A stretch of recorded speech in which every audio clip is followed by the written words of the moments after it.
as you'd probably expect, on the website. Two main things to mention on that, in addition to any points of detail that you'll pick up from the programme. Firstly, in terms of this morning, Mr. Carolan, for the applicant's witness, was originally due to be recalled first thing. That's no longer going to happen. There are no longer going to be questions on behalf of Cambridge, past, present and future. So we'll be going straight in with Mr. Johnston. And the second point to draw to your attention is that the applicant has changed its planning witness. That's not for now, but in a few weeks' time. And it was originally going to be Mr. Ralph Lewis. He's been replaced now. I'm not sure about the pronunciation. Is it Mr. Sensical or Sensical? Mr. Sensical, Stephen Sensical. Right. Mr. Sensical will now be giving the planning evidence on behalf of the applicant. So those are the two main changes that I wanted to make sure that everybody was aware of. I next want to have a quick word about documentation. We have on a number of occasions mentioned the need to be careful about additional documents, particularly unsolicited documents coming into the inquiry. And the point that we have stressed previously is that there should be a good reason at this stage, given that there's been the opportunity for both, not only for proofs of evidence, but also for rebuttals. And I would ask parties please to bear that in mind when they think of submitting an additional document. And clearly, if documents do come in at a late stage in the proceedings and other parties have to spend time dealing with those, potentially there are cost implications involved. And so with that backdrop, I just want to move on to refer to a number of documents. And the first one, Mr. Cameron, is what's entitled the supplementary note prepared by Mr. Sensical.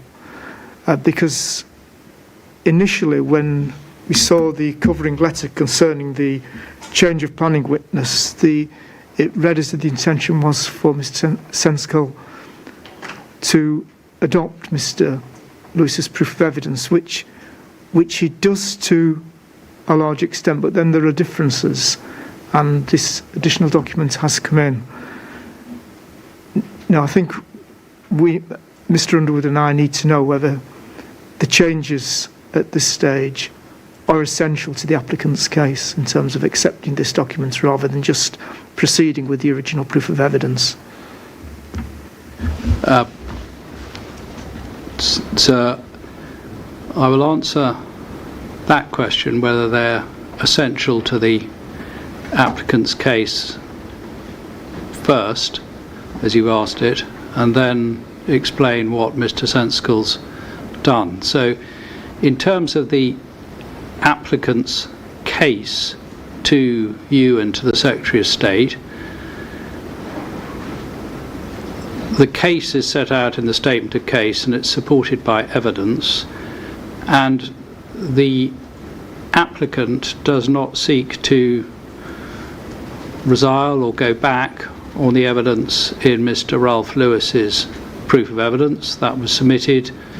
But Mr. Sensical has his own professional duties, and so he's been asked to go through it and to identify if and where he places a different emphasis on a point or has a difference in opinion.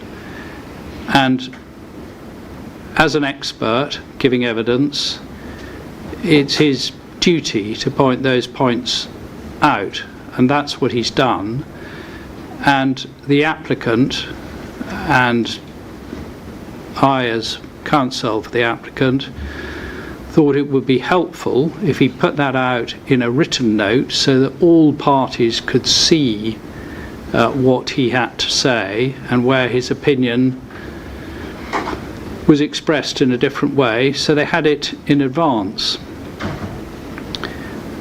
Better than just doing it in oral evidence, which he would have been entitled to do, because then the parties on the other side might quite rightly have said, well, they need time to consider it. And so the idea is to give sufficient notice. They are not points, in our view, which give rise to a need for rebuttal evidence. But if somebody thought that they did, they've got the opportunity, for example, CPPF, when they give evidence to Mr. Littlewood, can respond and express his view. So they mainly arise because an expert has a professional duty to go through it and set out his opinion. And say, for example, there's a table in that note which sets out It's to do with weight, isn't it? Planning balance, yes. And that is, well, as you will both know, sirs, is a perfectly normal thing for a planning witness to do when setting out the planning balance, to put it in a table. And Mr. Sensical thought it would be helpful to put it in a table so you can identify precisely what weight he attributes to benefits and disbenefits or harms.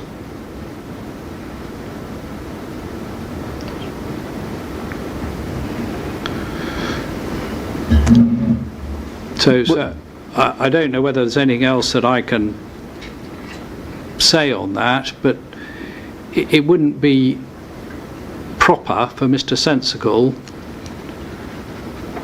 not to draw attention to points where he has a difference in emphasis. And I wouldn't feel comfortable calling him if he was not able to do that. But of course, we can, I don't want to for the moment, but we can go into the rules and how they allow a witness to give evidence and what Yes. but I don't think that would be profitable, sir. Okay, thank you, Mr. Cameron. I think there was another point you wanted to address as well. No, the first point was, is it part of our case? Yes, Mr. Yes. Lewis's is. Second point was the professional duty, and those were the 2 I points. see.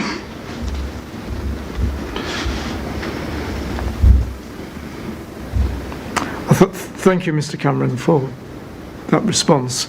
We'll obviously give consideration to that and come back with a clear view about the documents as soon as possible. Yes, sir. If you're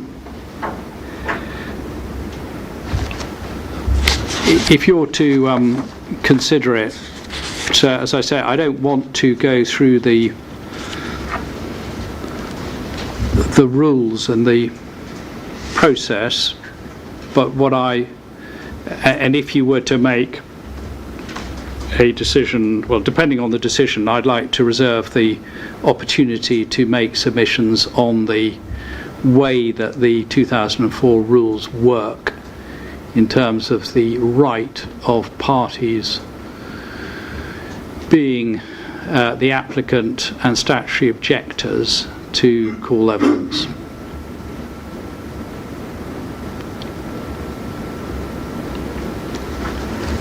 Thanks, Mr. Cameron. That's so noted.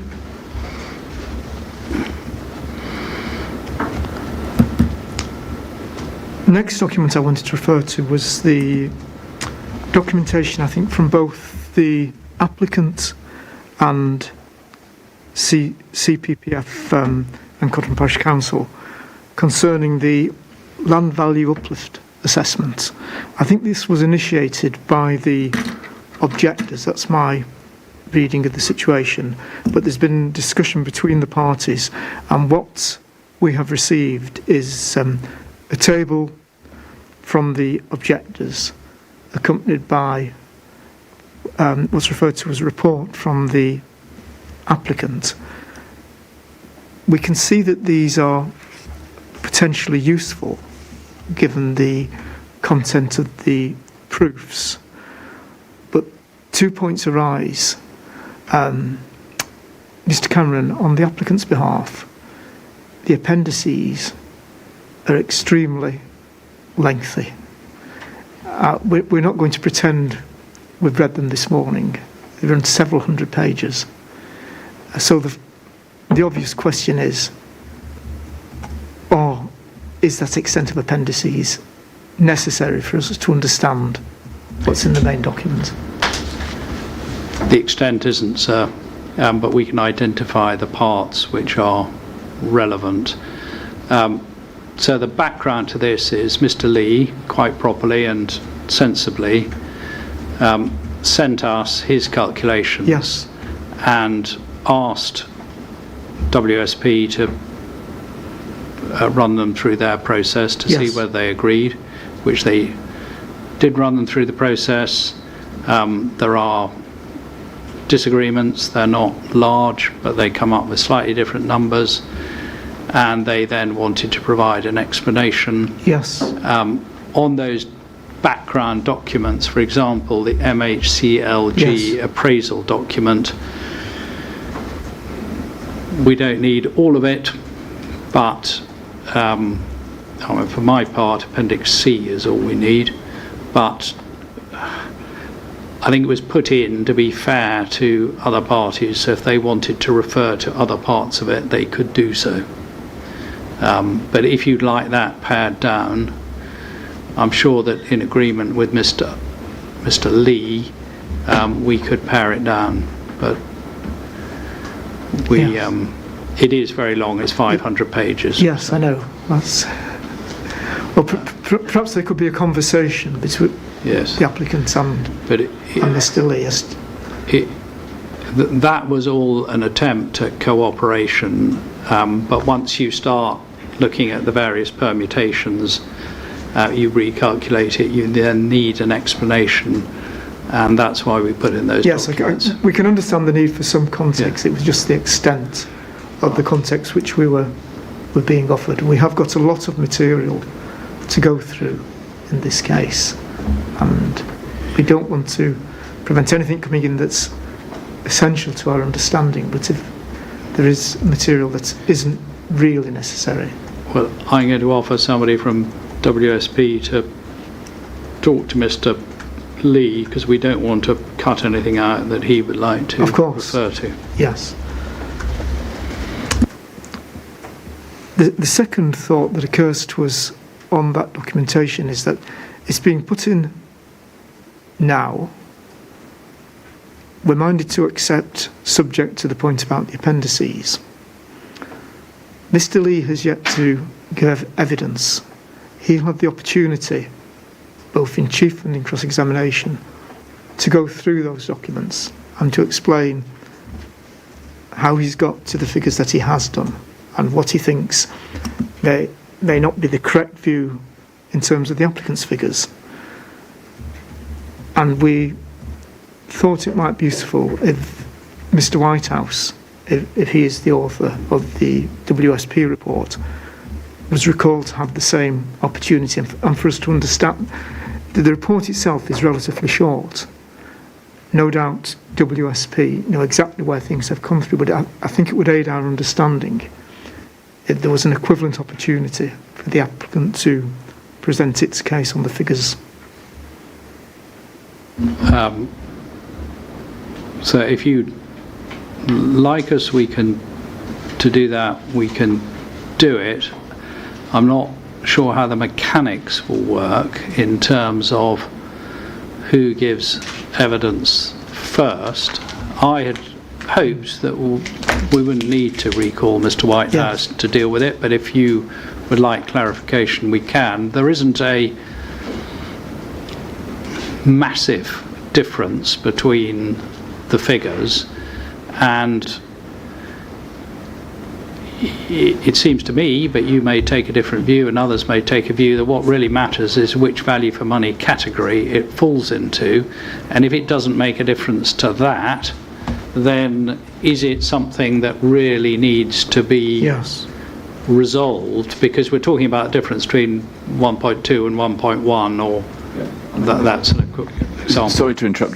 Just to be clear, Mr. Lee is happy to accept the calculations as they've been put forward by the applicant. There's no dispute on the calculations. The big difference on the mathematics. On the mathematics. Yeah. So we're not going to be arguing about that. Right.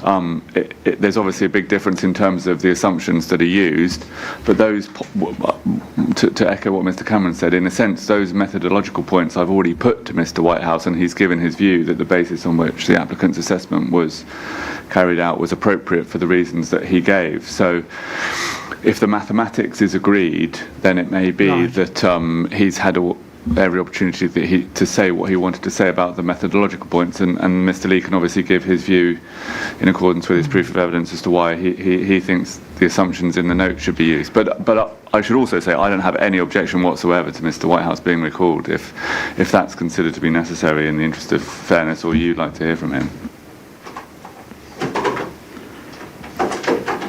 I'm not asking for Mr. Whitehouse to be recalled. I suspect the differences really are there's a difference on what is dependent development. There's a difference on house price growth, and those points have been put to Mr. Whitehouse already. Yes. I'll get a chance to ask Mr. Lee about those points, and I'm sure Mr. Whitehouse, he can come back if needed to, but I'm not convinced. Entirely a matter for you, sir, of course, if you'd like an explanation, but I'm not sure it's necessary, and I wonder whether the best thing to do is to let Mr. Lee give his evidence, and if there is something at the end of that on which you require further information, Mr. Whitehouse could then be recalled after that. It's not something that we want to push too much, not least because of the constraints that we have with the timetable from here on in. But we did wonder, as an alternative to that possible suggestion, would there be merit in a further statement of common ground, just to actually highlight exactly where the differences are and where there is agreement? It could be, sir, but I think it's probably one of those statements of common ground that would come after the evidence, because Mr. Whitehouse has given his evidence and then Mr. Lee gives his evidence, but then the danger with that is, and it applies equally to both sides, that you then, in the statement of common ground, go back on what it is that you've agreed already in evidence. So if there is a point where there's a lack of clarity on which you require information, then we would be very happy to cooperate with Mr. Lee to produce a statement of common ground answering that query, if that helps, if Mr. Lee's happy and Mr. Parker's happy. Mr. Parker? That sounds sensible to me. You're happy with that Yes. approach? So that we proceed on the basis then of hearing Mr. Lee and deciding then whether something else would be useful. Yeah. Yes, and my intention certainly with Mr. Lee is to talk you through the note in as neutral a way as possible, and obviously if Mr. Cameron has questions he can ask them, but if he has any concerns about the way in which the note is being described to you, he'll obviously say, but hopefully you will have an understanding of what the function of the note is and what the differences are and so on once you've heard from Mr. Lee. Happy with Mr. Cameron? Yes, sir, and we can review it at the end, and if Mr. Whitehouse needs to come back, he can. But right, well, let's proceed in that way then. We'll hear Mr. Lee and then decide what the most sensible course of action is. Thirdly, we have two DMRB documents that were submitted by the applicant, I think, which relate to the methodology of the landscape and visual impact assessment. We did ask for the reason for those, and we've been told that they simply are reference points for the methodology. We're not sure if they are strictly necessary.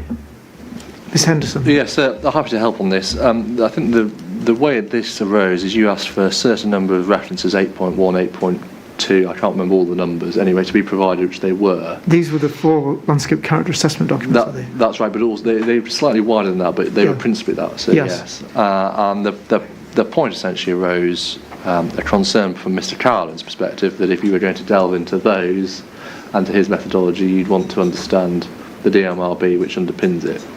I agree with you, though, not strictly necessary. No. And as matters stand at the minute, it's unlikely you're going to need to read those. Yeah. If you're hedging towards pushing them out, I'm not going to resist that. Mr. Carlin's given his evidence. He's not being recalled today. Yes. As and when we come to address Clare Hall, that's probably not going to be the DMLB point. So I'm not going to resist if you don't want to accept those particular documents. Okay. That's helpful. I think on that basis we won't accept those into the core document library.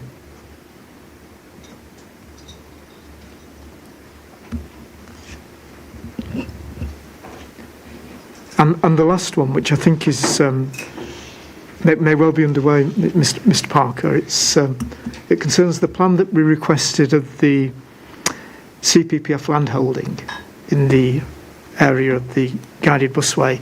We got the plan, which is a larger version of the one which is in Mr. Littlewood's proof of evidence, which is quite helpfully shows that block of land. There's a key, I think, in the bottom left-hand corner, which is important because one of the things it identifies is what is, I think, one of the main viewpoints that we've been advised about. But it also shows two other areas of land, and in the way it's been reproduced in black and white, they're all shown in the same hatching, so you can't distinguish one from the other. So the point, and I think the programme officer's been back on this, is just to request a key which clearly differentiates between what it shows.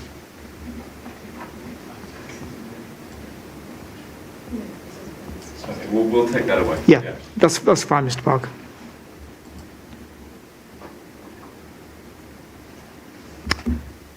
And finally from me this morning, just a quick word about closing submissions, which obviously will come at the end of the inquiry. There have been a few requests made to the programme officers about the opportunity for closing submissions, so we thought it would be useful just to give our thoughts on who may make closing submissions. In the first instance, it would be a lot of parties have already and are going to participate in this inquiry, and it would be disproportionate and quite frankly manageable for everybody to make closing submissions. Closing submissions should be made by the applicant and by statutory objectors, which will encompass, I think, most of the parties who have and who are going to make substantive cases at the inquiry. In addition to that, given their range of responsibilities, we're content that closing submissions should be made by local authorities represented at the inquiry. And that's the point at which we want to draw the line. Applicant, statutory objectors and local authorities. Are there any queries on that point? No queries from us, sir, except to say, which I'm sure you would say, to remind unrepresented statutory objectors that closing submissions are not an opportunity to give evidence, and they should be restricted to making submissions on the evidence, not adding to it. Yes, yeah. Thank you, Mr. Cameron. I'm sure those present in the room and those following the live stream will have heard that. Mr. Parker, is there anything you wish to? Thank you. Well, that's all I want to say at the beginning of proceedings this morning, but Mr. Underwood, I know, wants to have a quick word about site visits.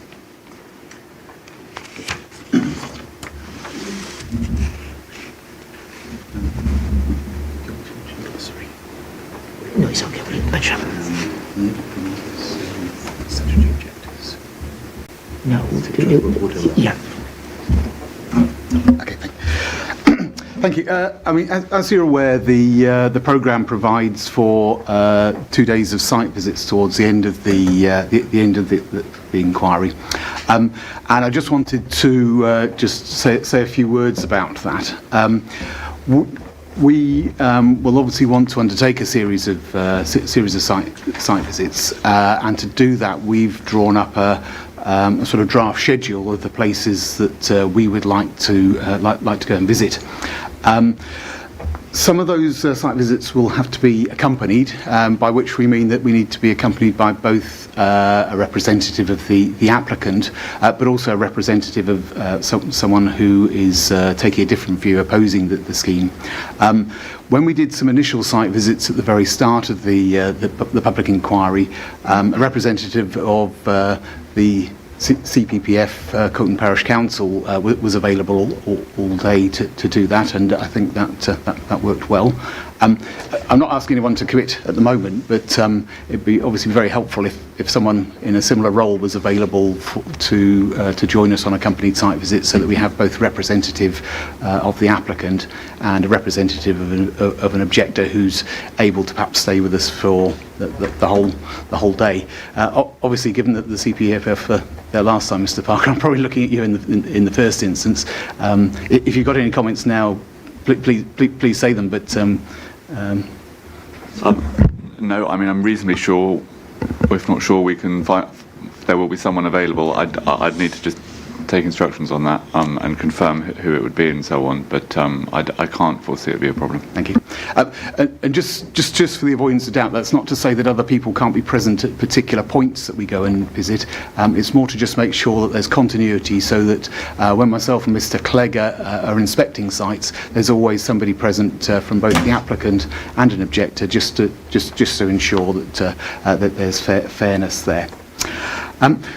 One of the things we've been doing in looking at the sites we want to go and visit is just about accessibility. There's certain sites where obviously we'll need to be accompanied. I'm thinking particularly Clare Hall, where we'll need to go inside the buildings, and so I imagine that representatives of Clare Hall will be present so that we can go around the site. However, there are some other sites where they're not in the public domain, but where Mr. Clegg and myself accessing them may well be sort of uncontroversial, but we obviously do need the permission of landowners before we can go onto the sites. In sort of planning inspectors' technical terms, we call those access required site visits, which means that somebody needs to give us access, but we don't necessarily need anybody there when we look around. As an example, I think, and apologies if I got the name wrong, but Red Meadow Hill, which I understand is within the CPPF's land, I don't know whether that is something that's easily accessible sort of on foot, and is the sort of place where, as long as we have a clear sort of permission to do so, it might be that one that would be suitable for me and Mr. Clegg to go and view without any other parties. That being said, if there's particular sites where it's absolutely necessary for other parties to be present to show us things, then we can review that as well. So again, I'm not asking to discuss it at this moment, but that would be really helpful. So there are other areas where it struck us that we might be able to view without necessarily all the parties with this. The route through Bourne Airfield perhaps is another area where, if we got the consent of the landowners and subject to health and safety requirements, we might be able to do. And I think there's a section that's alongside beyond that's going to go next to the dual carriageway. Again, I don't know how accessible that is. I did have a drive past it last night, but unfortunately it was a bit dark by the time I did. I don't know whether it's accessible, whether it's safe to do so, what permissions would be required, and so on. We will also do some visits which are quite clearly ones where we don't need to be accompanied by people, where you can do it unaccompanied, where we'll do it from the public highway. For example, walking along the road at Mattingley Road. So that was really just a sort of a trailer to say that it's not a call out for sites. What we want to do is we want to focus on seeing the things that we need to, bearing in mind the evidence we've heard during the inquiry. So that's going to be the focus of our site visits. So that does mean that actually we probably will be spending quite a bit of time at the east end of the proposed route, given the evidence that we've heard. We anticipate, and again this will turn on time, is that we will probably need at least a day and a half to do accompanied site visits, because I imagine that Clare Hall, given the size of the campus there and the issues, and because we'd need to go inside buildings, might take some time. So what I'm going to do sometime today, I'm going to ask Mrs. Vincent to provide our sort of draft list of sites. It'll be set out geographically, sort of more or less east to west, but it'll indicate what our thoughts are about whether we need to go accompanied, whether we can do it without anybody present, or whether we can do it without anybody present with prior approval. And I'd just ask various parties to help us as best they can in that, particularly sites which are perhaps not necessarily ones which anybody who owns them has taken part in the inquiry, but are nevertheless, I'm thinking particularly around the evidence that we heard before the end of Block 1 around listed buildings where some harm was identified, but as far as I'm aware there hasn't been any representation about those. It's just arranging access to the grounds of those buildings would be helpful. Again, so just to reiterate, it's not necessarily a call for sites. I mean, if there are sites that you think we need to see and that are important and aren't on there, please let us know through Mrs. Vincent. And hopefully that'll mean that we can get that sort of firmed up by the time we start the final block, so we can get a programme in place. So that was really what I wanted to say by explanation. Has anybody got any questions about that? Ms. Cambourne. We'll assist, and thank you for that notice about listed buildings and designated heritage assets where harm is identified, and we can start thinking about how that can be arranged. It may be that on some of them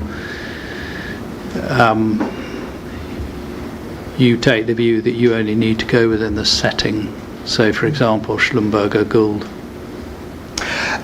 Yes, I'm thinking Schlumberger Gould, 48 Grange Road, I think, is another one. Is a case, is it enough for the Schlumberg Institute to see it from Charles Babbage Way, or do I actually need to get into the... I was thinking, I don't think I need to go into the building, but maybe we do need to go into the car park and the surroundings, because it's quite a large site with quite a sort of deep area of landscaping around it. 48 Grange Road, can't picture it, but I think there's a fence in front of it, so we might need to go in the front garden. It's that yes. Sort of... Thank you. I think, yeah. Thank you, sir, but that's a helpful indication that it's outside rather than needing to go in the buildings themselves. Yes, I think in terms of going inside listed buildings, at the moment, other than the Erskine building at Clare's, that's all I wanted to say. Thank you. Right, that's it from us for now. Are there any procedural queries, anything else anybody needs to raise before evidence is given? Just one on documents. You'll remember that CPPF produced a drawing, or it's a map, which shows the highway in the vicinity of the American Military Cemetery and the SSSI at Madingley Wood, and it was handed over to us to see whether we agreed it. Yes. And we then considered it, and we considered other information, including land registry entries, and I just wanted to check that those documents, that's the CPPF document which just shows the highway from the Highway Authority records, Yes. and then our response, which includes some of the cross sections which you've already got, but with the highway boundary shown on it, and whether you've got those, or whether they've been accepted, because it may be relevant for Mr. Johnston's evidence.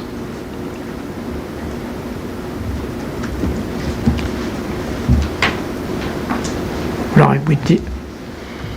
Don't know whether you've seen those, sir, but They're not ringing a bell at the moment, so with either of us, Mr. Cameron.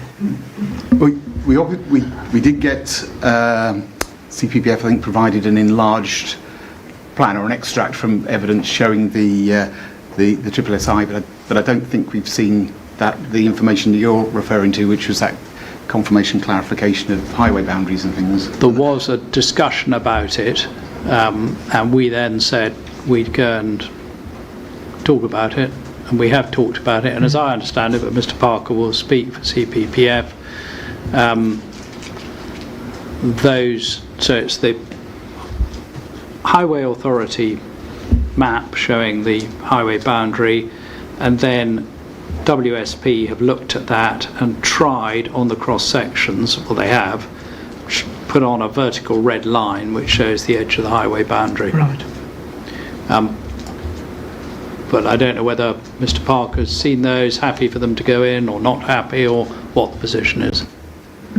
So I think they were sent this morning at 9 o'clock, so I've seen that they've arrived. I haven't reviewed them. I think the position was the drawings that were appended to Mr Johnston's proof, you'll recall his Appendix F, showed the highway boundary already.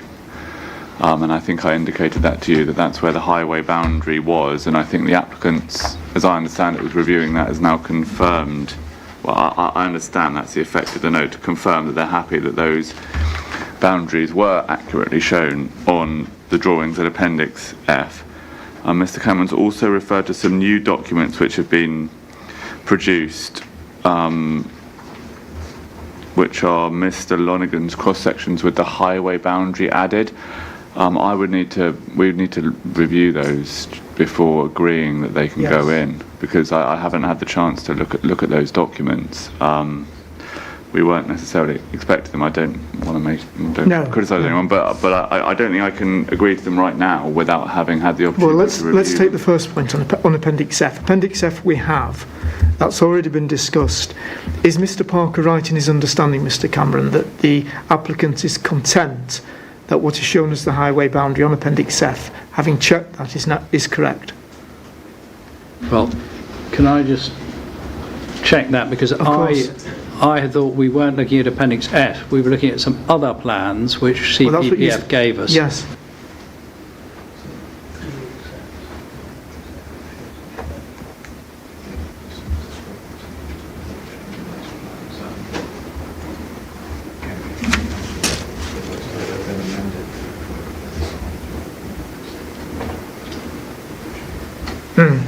Well, you probably overheard that. Yes. So, but perhaps I better, so it's recorded. Yes. Some discrepancies, because what we were looking at, there was the Cambridgeshire County Council map, which shows in a green marking where the highway boundary is, which I had thought that CPPF had put in. That's what we were meant to be looking at. I'm glad I've raised it, because I don't want to ask Mr Johnston about it without him being given notice.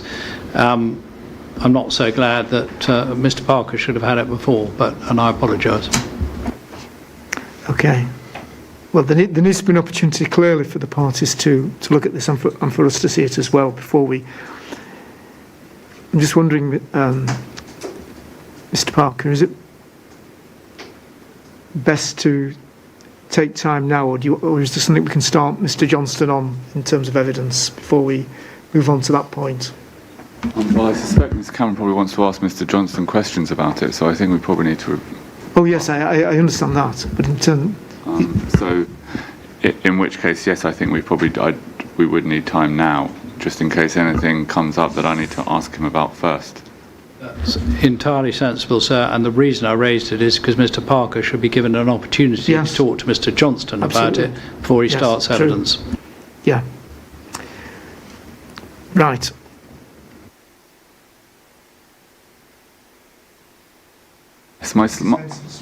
Yes, I mean, my slight concern, it's going to take someone quite some time to go through and compare all these plans and make sure we're happy with, if the lines have been changed, sitting down with 2 or 3 sets of plans and making sure we're happy that lines are all in the right place is going to take some time. And I mean, I'd just flag that up. Yes. Would half an hour be sufficient, do you think? I don't know is the honest answer. I think it would be help if there was someone from WSP here who can talk us through them, and then Mr. Newman's here, and I'm going to volunteer him to talk you outside the inquiry, Of course, to talk yes. through. Yeah. yeah, okay.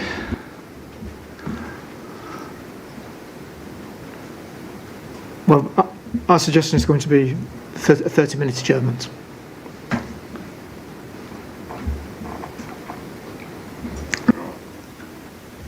And if the parties, the two sets of respective documents could be sent straight away to Mrs. Vincent, please, and then we can look at them as well.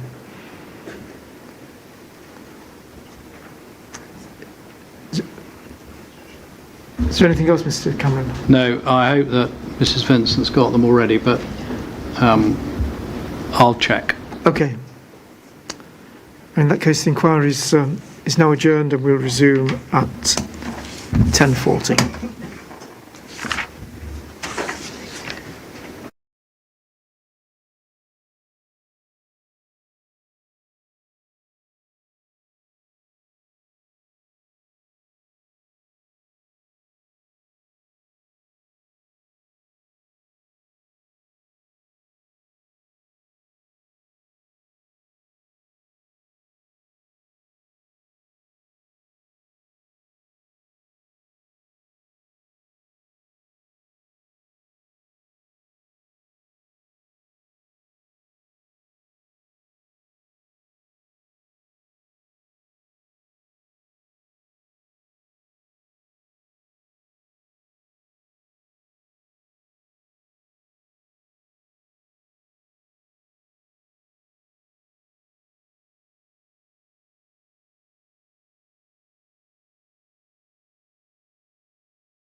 whether your teams have been able to look at the documentation.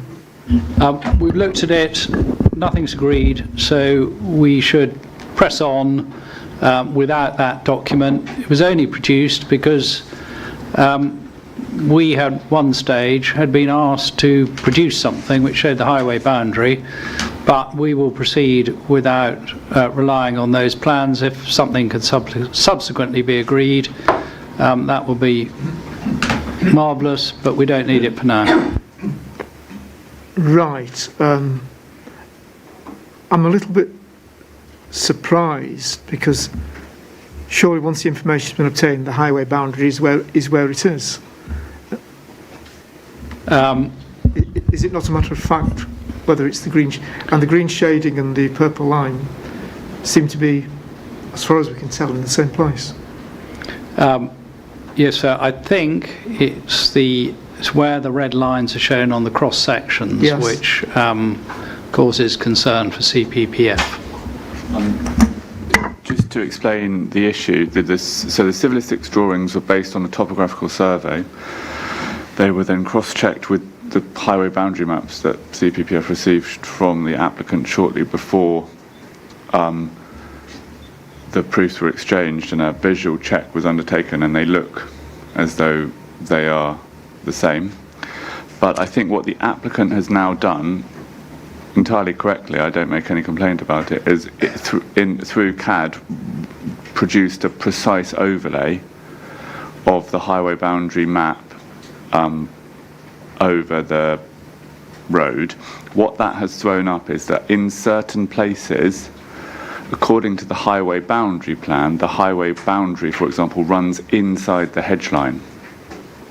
So, for example, where CPPF had been working to the assumption that the highway was between the two hedges, according to the highway boundary map, actually the highway doesn't run to the hedge, it runs to a point inside the hedge. Now, there then becomes an issue about whether in fact the highway is to the point shown on the plan, or whether according to the presumption the highway is hedge to hedge.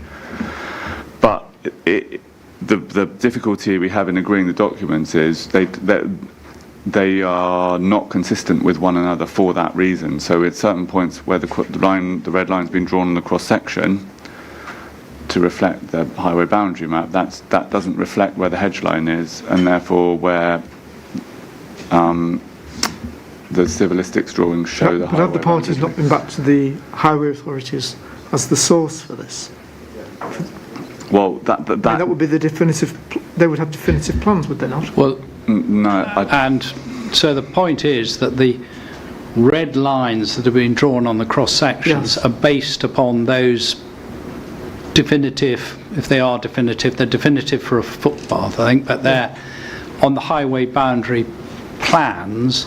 But as I understand it, CPPF are saying, well, in some places that doesn't go as far as the hedge, and that there's a presumption that the highway goes from hedge to hedge. Whereas all we've done is drawn the lines where they're shown on those highway authority plans.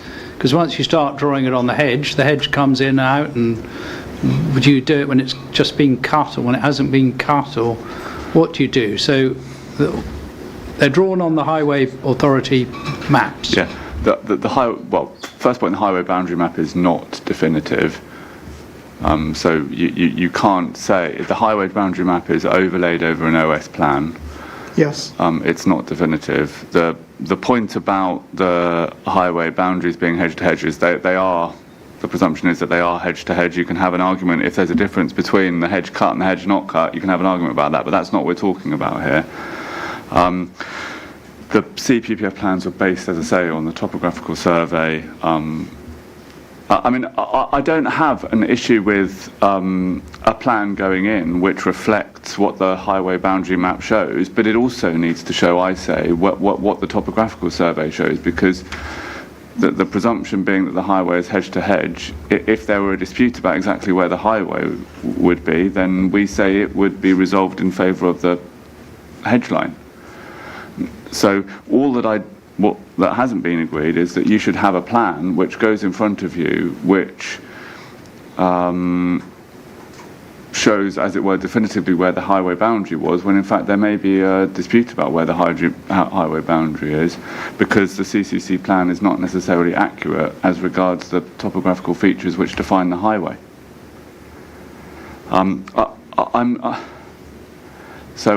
That's why the plan hasn't been able to be agreed, as it were. I was willing in principle for a plan to go in that shows both lines. Yes. But in the time available, we only received this at 9 o'clock this morning. I think the view was taken that far better that we get on with it this morning in front of you. If the plan had been received last week, we could have done all this last week. But it's. Yeah. Well, we do need to make progress. I think what we need to know is exactly where the disagreement is and exactly to which part of the highway, so that there's no uncertainty about that. Our position, sir, is that the cross-section plans that we seek to put in Yes. show, and it's on the annotations, Yes. it says HM land registry title Yeah. boundary, and the unverified highway boundary is coincident with the title boundary where it is, and Yes. the unverified highway boundary is that shown on the Highway Authority maps in green, public highway green. Yes. So all the cross sections do is they put a vertical line Yep. on the edge of the green Yes. area. That's our. And in most cases, Position. they're coincident. Well, they're coincidence with the land registry documents, and I completely agree, none of this is definitive. It's not like a footpath map which has a definitive, and that's only the route rather than the. So. But, yeah. But if you look at one of the cross sections already, cross section BB, you can see the red. Sorry, you can see the red line of the highway boundary drawn inside the hedge line. So that is a difference between what the topographical features on the ground show, which we say you should assume the highway boundary runs to the hedge. I mean, the tree itself is not an accurate portrayal of the tree that is in that location, but it's an indication of where the hedge line is.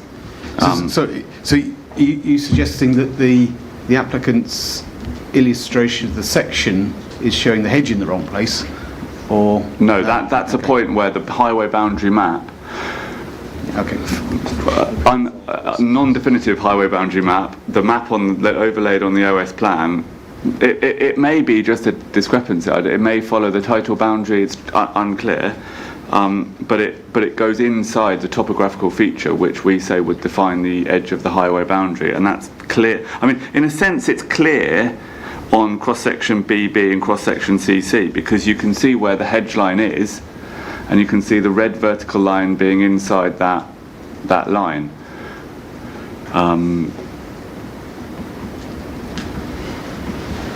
What I was proposing was to have a plan with essentially two red lines on it, one but with the applicant's non-definitive highway boundary, and one that's drawn according to what we say, I don't know whether it be disputed by the applicant, the highway boundary feature. But that hasn't been possible in the time available.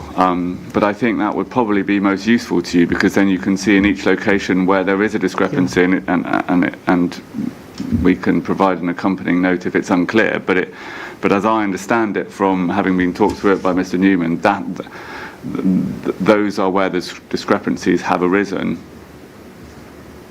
But so I think, don't want to prolong this any longer, because otherwise we'll take up all the time discussing this. Perhaps Mr. Parker could confirm that there's no dispute that the red vertical lines are drawn on the cross-section on the edge of the green area shown on the Highway Authority maps. And so if that's correct and accurate, as I understand it, all CPPF are asking is that another line be drawn where the natural feature at the side of the road, whether it's a ditch or a hedge, with the presumption that the highway extends between those features, is drawn. So there's no dispute about the accuracy of these drawings. It's just the CPPF are asking for another line to show where the hedge is. Yeah, I mean, I haven't actually done that. In the time that we had available, we were talking about the methodology. I'm prepared to assume that Mr. Newman has done the work accurately, but I'm not, in the time available, we haven't been able to go through these plans and confirm their accuracy. That's entirely understood. But yes, in short, on the assumption that red line is shown on the edge of the highway boundary, I'm very happy for another plan to go in which reflects, or a modified version of this plan which reflects what we say the highway boundary should be. That's what the issue is. Showing the two different positions. Yeah, okay. Yeah, I think that would probably be useful. Quite content with that, sir, and we will cooperate as so far as we can. If we've got access to the drawings, it may be, but that can be done outside the inquiry. But for now, I don't need this, absolutely need it for cross-examination, but could I have some clarity as to whether this has been allowed in on the basis that there isn't a dispute, or is the whole... Yes. It has. Yeah. Thank you. Yeah, but both documents that were mentioned earlier are allowed in. Right, can we move on then to your witness, Mr. Parker, please? Good morning, Mr. Johnson. Finally, we get to you.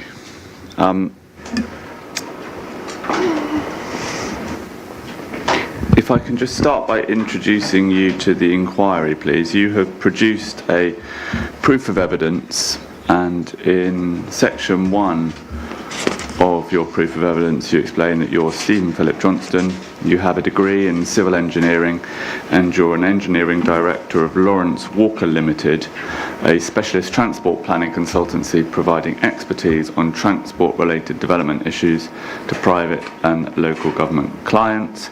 You explain that you are a member of the Institution of Civil Engineers, the Chartered Institution of Highways and Transportation, and a Chartered Civil Engineer. And you have been involved with transport-related consultancy practices for nearly 50 years, having previously been a director of Travers Morgan, now Capita Simons. You give various other examples of your experience in the remainder of section 1. I'm not going to read all of that experience out now, although we're going to touch on some of the content of it in due course. But is that all correct? It is, sir, yes. Thank you. Now, in section 2 of your proof of evidence on PDF page 5, you have a section of your proof of evidence dealing with the transport modelling that has been undertaken by the applicant, and between paragraphs 2.01 to 2.09 you deal with your concerns in respect of that, and at 2.9 you conclude that the F-Series is not fit for purpose. I'm not going to ask you to read all of that out, it'll be taken as read. Now, you will recall that in my cross-examination of Mr. Whitehouse, I asked him a whole series of questions about the modelling. We referred to the tag guidance, and the extent to which I think Mr. Whitehouse accepted that the F-Series model didn't reflect a post-COVID situation, and he accepted, I think in principle, that the model could have been rebased and updated by reference to post-COVID data, as was referred to in the tag guidance. But ultimately his position was that it wouldn't have been proportionate. And that was ultimately where he got to. Ultimately, wouldn't have been proportionate to rebase the model. And essentially, he said that because the transport-related benefits of the scheme were a relatively small proportion of the benefits by comparison with the other economic benefits, particularly the land value uplift. You recall all of that evidence that he gave. And so, given that that's where we got to, that's where I want to start off with you. Why do you say that accurate, or as accurate as possible, post-COVID transport modelling is important? Yes, sir. I think there's three things here. There's three reasons for this, and I'm going to explain them to you now, if I may. All the evidence that I've heard, and I was at the inquiry when Mr. Whitehouse was giving his evidence, is technical. It's based on BCRs, web tags, switching, glossary of terms are some of the things I wrote down at the time. But you have to also look at the real world situation that you're in, and there are three reasons, therefore, why you should be looking at the most accurate post-COVID modelling work that you can. And the first I've written down, I wrote down at the time, is the project still needed? In a post-COVID world, things have changed significantly. The bus patronage is down, tram usage, which is my example from the following page on my evidence, is significantly down from the percentages we assumed in 2016. It's down to about 3% now compared to 12%, which is the figure recorded in my evidence on the following page. Non-travel is up. There's a massive amount of non-travel. People aren't travelling. People aren't travelling by tram, train, car, bus, you name it, they're not travelling. Their work patterns have differed. If they are travelling, they're travelling out of peak, and I've got a lot of evidence from the sites that I monitor to tell me that's the case. And the East-West Rail impact was not considered at all. So that my first point is that without doing a proper rebasing of the model, you do not know that the scheme in its current form is actually needed. At the risk of being told off for introducing information, I'm not actually going to introduce this, but one of my examples I give is Fareham, which is on page 2.14 to 2.16, which is the site I just mentioned earlier. And Fareham has been rebasing models since I did the original modelling work in 2016, which was when the planning consent was issued. And as a result of that, we were issued last week, this is a non-material amendment, I can hand it round if you wish, removing one of the conditions from Fareham that required us to improve the Crusader Roundabout, which is a £5 million scheme, and that was required at a trigger point in that development's evolution relating to the commercial development. And last week, this is dated the 8th of October, that was removed because the world is different. Fareham is in a different place now to where it was in 2016. Different place because less people are travelling, less people are on the existing roads, and the whole thing is completely different, and that has not been considered. So my first point is that you must do a post-COVID accurate model to predict whether your scheme is needed. The second thing is I'm always worried that schemes that rely on LVU, large land value uplifts, because you can go down that calculation. In this case, you can force through a scheme with a very high positive benefit over cost ratio based wholly on land value uplift. And I actually wrote this down at the time. I'm going to read from my notes if I may. I put schemes that rely heavily on LVU ring alarm bells because they do not carry any certainty that anyone will actually use the buses. If the BCR does not require anyone to travel, which is the point that my learned gentleman made a couple of minutes ago, Mr. Whitehouse's own evidence, then they require the best possible, most accurate modelling to test that someone actually will. Otherwise, the buses could easily run empty forever and the C2C will go bust. And that was the comment I made when Mr. Whitehouse was giving his evidence the other day. You have to do this. You have to test that the actual usage of the buses that you want people to travel on is actually going to be people on them. If you don't, then all you're doing is basically discharging a planning condition, which could equally be discharged by a reserved matter application or a non-material amendment, which is the one I waved in front of the inquiry a few minutes ago. The third point is the absolute classic in my view. This is a proper comparison between the do minimum and the do something. I'm going to use my hands, if I may, to try and explain this one to those people watching on the screen and those people in the inquiry. If you live in a world where everybody travels by bus, then you've got a C2C scheme up here, which maybe take 20% of patronage, and down here you've got a much lower percentage that the CPPF scheme would take. That's in a perfect world. If you then go to a situation where nobody travels by bus, both schemes carry nobody. So you've gone from 20% to nobody, you've gone from 5%, 10%, whatever it is, to nobody, and they're not linear. And as you reduce the amount that people travel by bus, you eventually get to a point where you might as well do nothing and spend no money. And the point is that you have to know, when you're comparing these schemes, you have to know absolutely where you are. Are you in a 20% bus usage world? Are you in a 0% bus usage world?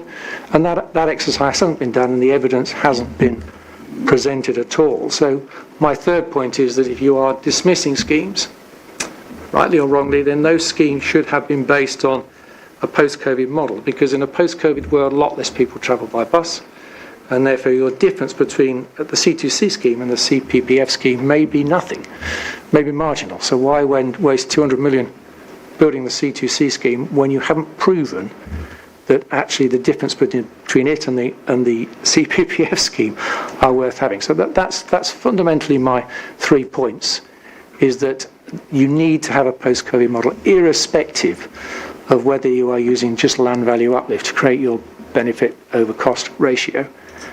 And I think hopefully that should answer your question, sir. Thank you. Now, at paragraph 2.10 through 2.23, you give examples of other sites that you worked at and your experience of rebasing models and post-COVID analysis at those other sites. Can you just briefly explain in very general terms what you ask the inspectors to draw from those examples that you give in a situation we face here? I think two things, sir. One is what is being done elsewhere. I'm involved in 4 sites that are pre-COVID sites, and those pre-COVID sites have all been remodelled in recent times, including the East Midlands Gateway Freeport rail terminal, which was submitted for DCO a couple of weeks ago and is due to be resubmitted today or tomorrow, whereby we are demonstrating, using a post-COVID model, that the solutions that we put forward with a pre-COVID model are still sound. And some of them are rebased, some of them are completely new traffic models. It depends on what's happening in the area. So my first point to you, sir, is that in practice, this is what is being done elsewhere. And the second thing is that the amount of time that these things take, we're typically looking at about a year to rebase these schemes, but it's all been done. It's all been done and incorporated into those, and I don't believe that, and back to the proportional argument, that spending a year, maybe 100 grand, rebasing a transport model to give you a post-COVID answer is in any way not proportionate to the answer that you find. And I've produced the number of examples here. I've also got lots of other examples, M1 junction 24, A14 junction 10A. I can go through a whole list of schemes that have been rebased and submitted to government for either DCO or for part of RIS3, part of other packages that require statutory PCF processes to be followed, and all of those have been submitted in the last 2 years based on post-COVID models. You've answered 2 of the questions I was... Okay, sorry. How long would it have taken to produce what you say would be an appropriate post-COVID rebase model? I think you said a year, is that right? Yeah, that's what it took us at A14 junction 10A, which is Kettering, which is a RIS3 scheme. That's not in my evidence, so I'm not suggesting it be included. Traffic surveys, rebasing of the model, calibration, validation, LMBRs, and off you go. That sort of time frame is about 100 grand. Sorry, so just take that a little bit slowly. So the next question is going to be, well, what do you say the applicant reasonably should have done in the situation? So I think the first thing you mentioned was surveys. I think yes, so the most important things is surveys, is to understand what people are doing. If they're not travelling, why aren't they travelling? Are they travelling at a different time of the day? Are they travelling by car as passengers? Are they not travelling at all? Do they simply not work anymore? And all of those factors come in, and I do an awful lot of doorstep interviews as a result of the sites that I work with on Bloors, and all of those interviews inform me as to whether people are doing what they used to do or doing something completely different, and the evidence on Ed Walton in particular is in my proof. So that even if you did nothing else, you should have gone out and undertaken multimodal studies based on roadside, doorstep, factory, workplace interviews to give you a whole load of information. You might have said at that point in time, okay, we're not going to do anything. That's a perfectly reasonable thing to have done. We're not going to do any more because we think it's the same. But if your scheme relies on public transport, as this does, my East Midlands Gateway scheme is exactly the opposite. It relies on people travelling by car. Those numbers go down.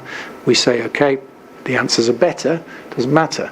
But if you're relying on public transport, the answers are not better. They're definitely worse. They're worse across the board, have been for the last 5 years since COVID, and not recovering, never going to recover to anything like the degree they were before. And that information should then have fed into what do we do? Should we be rebasing this model? It's a public transport model. Should we have produced something that indicates, as I said earlier, the number of people that are actually going to travel on that bus? No, and they haven't done that, and therefore that would be where I would say that's definitely something that should have been done. In terms of the time frame, I say providing you start at the right time of year, because surveys can only be done relatively time. I'm doing a lot of surveys at the moment because it is the right time of year.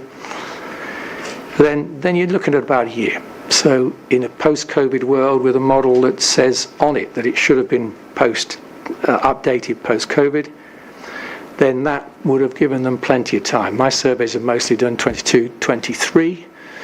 So I would have done surveys. I said, let's just do them.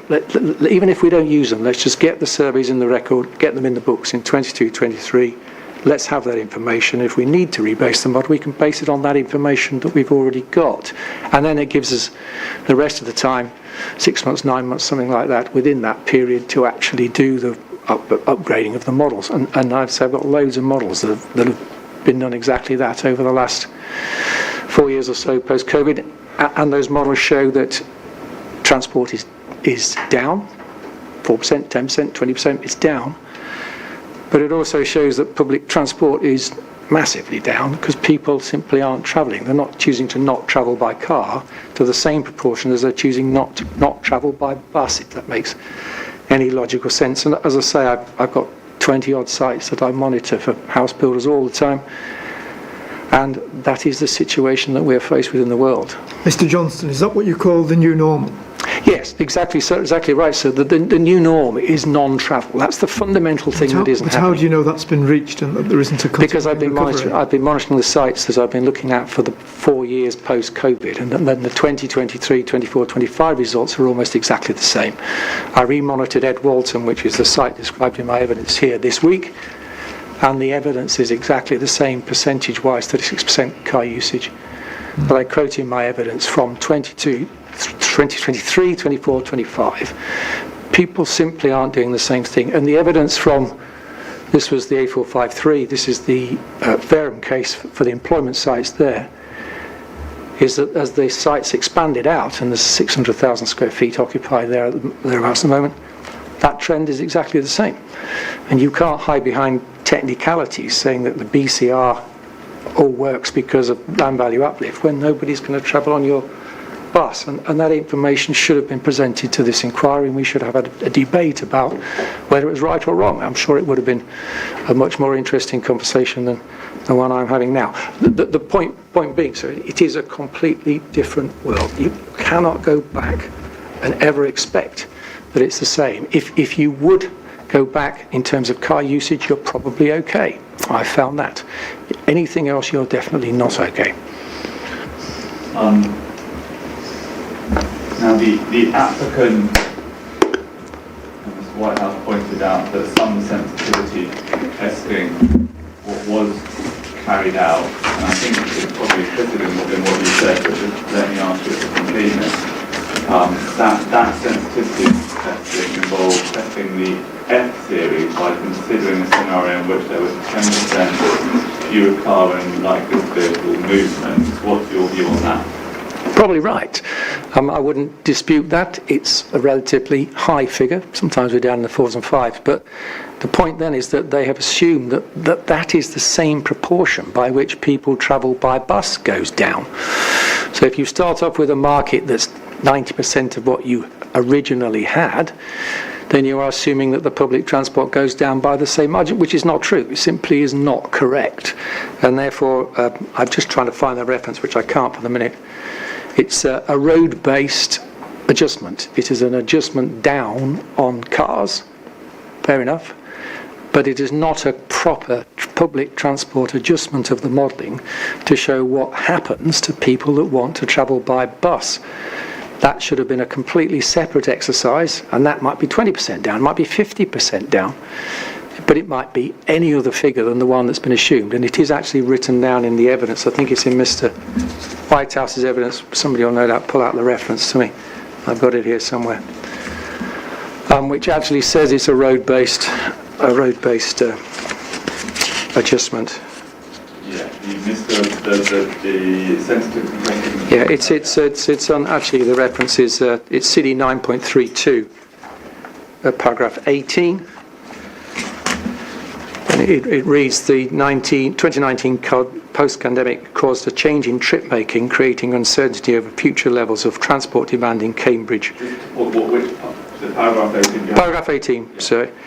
To test the materiality of this uncertainty on the value for money case for the scheme, a sensitivity test was undertaken and documented in CD 925 based on DfT's uncertainty toolkit.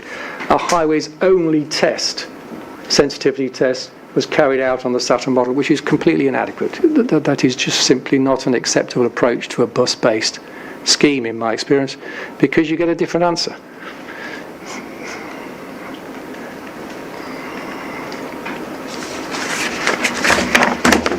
I want to move on now to the next section of your proof, which is section 3, where you deal with the assessment or not of east-west rail in the applicant's modelling. Again, I asked Mr. White another series of questions about this, and he accepted that east-west rail could have been modelled as one of the uncertainties in accordance with CPP's case, but again said that in his view it wouldn't have been proportionate to do so. Again, having regard to the potential effect of EWR on this scheme, why do you say it was important to model EWR as an alternative scenario? I think there's two aspects to that. The first is it would have been a sensitivity test. If the scheme had been modelled using a proper post-COVID public transport orientated model, you could have put east-west rail in and see what it does. And we could have been discussing that at this inquiry. So it's a 4% extract, it's a 10%, 15%, 20%, whatever it is. It's not material. Why was that not done? I've no idea. I would have done it. I would have done it as a matter of course. I do sensitivity tests all the time as a matter of courses to answer that exact question. Why do I think it would abstract passengers from the C2C scheme is because passengers heading for the south of Cambridge for the Biomed campus and that area down there will get on the train.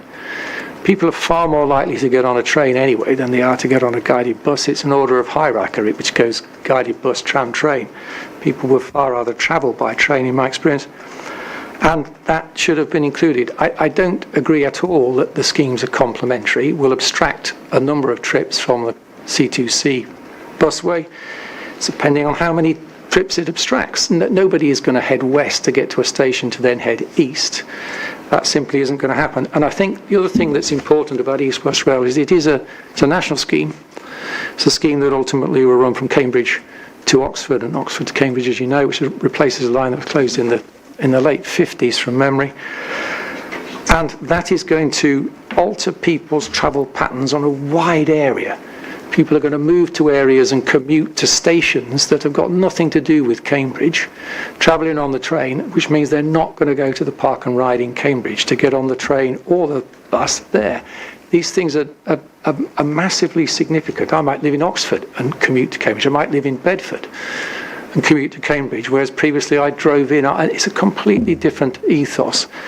And there should have been a sensitivity test on that. And as I noted on my very first point I made today, bus patronage down East-West Rail will have an impact, and we need to know what that impact is.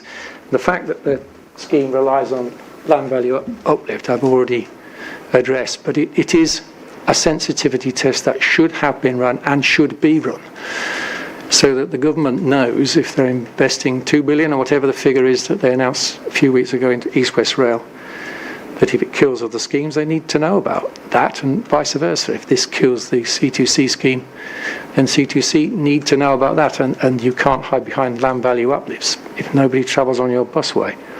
Thank you, Mr. Johnson. Now, that I think deals with the modelling point that was set out in your written evidence. I want to now turn to the CPPS alternative scheme, which you deal with at section 5 of your proof of evidence. Now, we'll hear from Mr. Lee in relation to the background, as it were, the production of the CPPF alternative.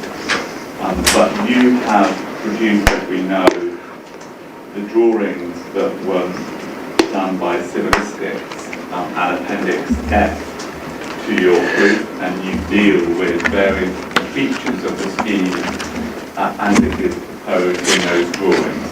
Yeah. Now, the first thing I want to ask you about, because Mr. Lonergan was asked about it, was what is your experience of being involved in the design process for these schemes, your experience, if any, of applying for departures from standards? What experience do you have in that regard? Sir, perhaps if I may just explain my role in these major projects. I consider myself as an inventor of infrastructure, which is a very grand title I use to describe what I do. My main role in life is I'm contacted by developers or local authorities to come up with solutions of things that can't be solved, things that are unsolvable, nobody else has been able to solve, or schemes where somebody has come up with a solution that the developers can't deliver for whatever reason. And I then produce those solutions. I produce preliminary designs. I run them through the planning systems. I usually produce the detailed designs, and those detailed designs usually involve departures. It's almost impossible to exist in a world where you're interfering with an existing highway that doesn't involve departures. It's a way of life, it's a standard, what's the right word? It's something you know you're going to have to do. Whenever I meet national highways, local authorities all know me well, the first thing they do is say, what's the departures? What is your case here, Steve? What are you going to do on this? So I run the departures. I personally run departures on all sorts of schemes. I lost my bit of paper as it happens. There we go. This I pulled off the National Highways DAS website end of last week, which shows I currently have 10 departures with National Highways for approval. So we've had quite a lot of documents which are not in evidence, which are held up, which are not subject to scrutiny, and can I ask that it stops? I can only repeat that, Mr. Johnson. Let's stick to the written evidence that we have in front of us. Mr. Johnson may laugh, but he's here as an expert witness to assist the inquiry, and I will be examining the level of his expertise, which goes to assisting the inquiry and not waving bits of paper. So I was asked simply what my experience of departures is. I'm currently involved in at least 10 departures with National Highways. Bear in mind, Mr. Johnson, we can only refer to documents. I appreciate that, so I appreciate that. The ones you mentioned aren't. Yeah, okay, appreciate that. I also look after the schemes. I supervise schemes, I build schemes, I work for both contractors and the designers on those schemes. I then open the schemes and monitor them. I'm quite used to monitoring, so I can see the impact that departures have. I can see the ways that departures are taken through the system, why they're taken through the system, what the benefits are, and what the disadvantages are in terms of safety and delivery. And therefore I'm very familiar on a day-to-day basis with progressing departures. Thank you. Now, Mr. Johnson, at section 5.03 and through to 5.10 of your proof of evidence, you explain the design principles underlying the CPPF alternative scheme. That's in your written evidence. I'm not going to ask you to read out what's written there. The inspectors will have read it or will read it, and as I say, I'm not going to ask you to read it out, but I want to turn to what Mr. Lonergan's concerns are about the design principles underlying the scheme that you have produced, and ask you to comment on those, please. If you can please take up the appendix to Mr. Lonergan's proof of evidence.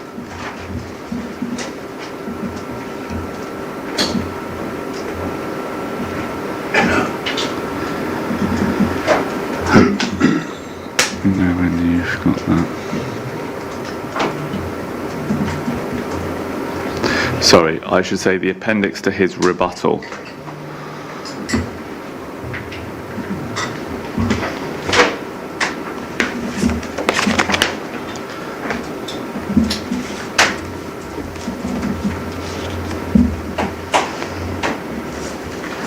Let me know when have you got that?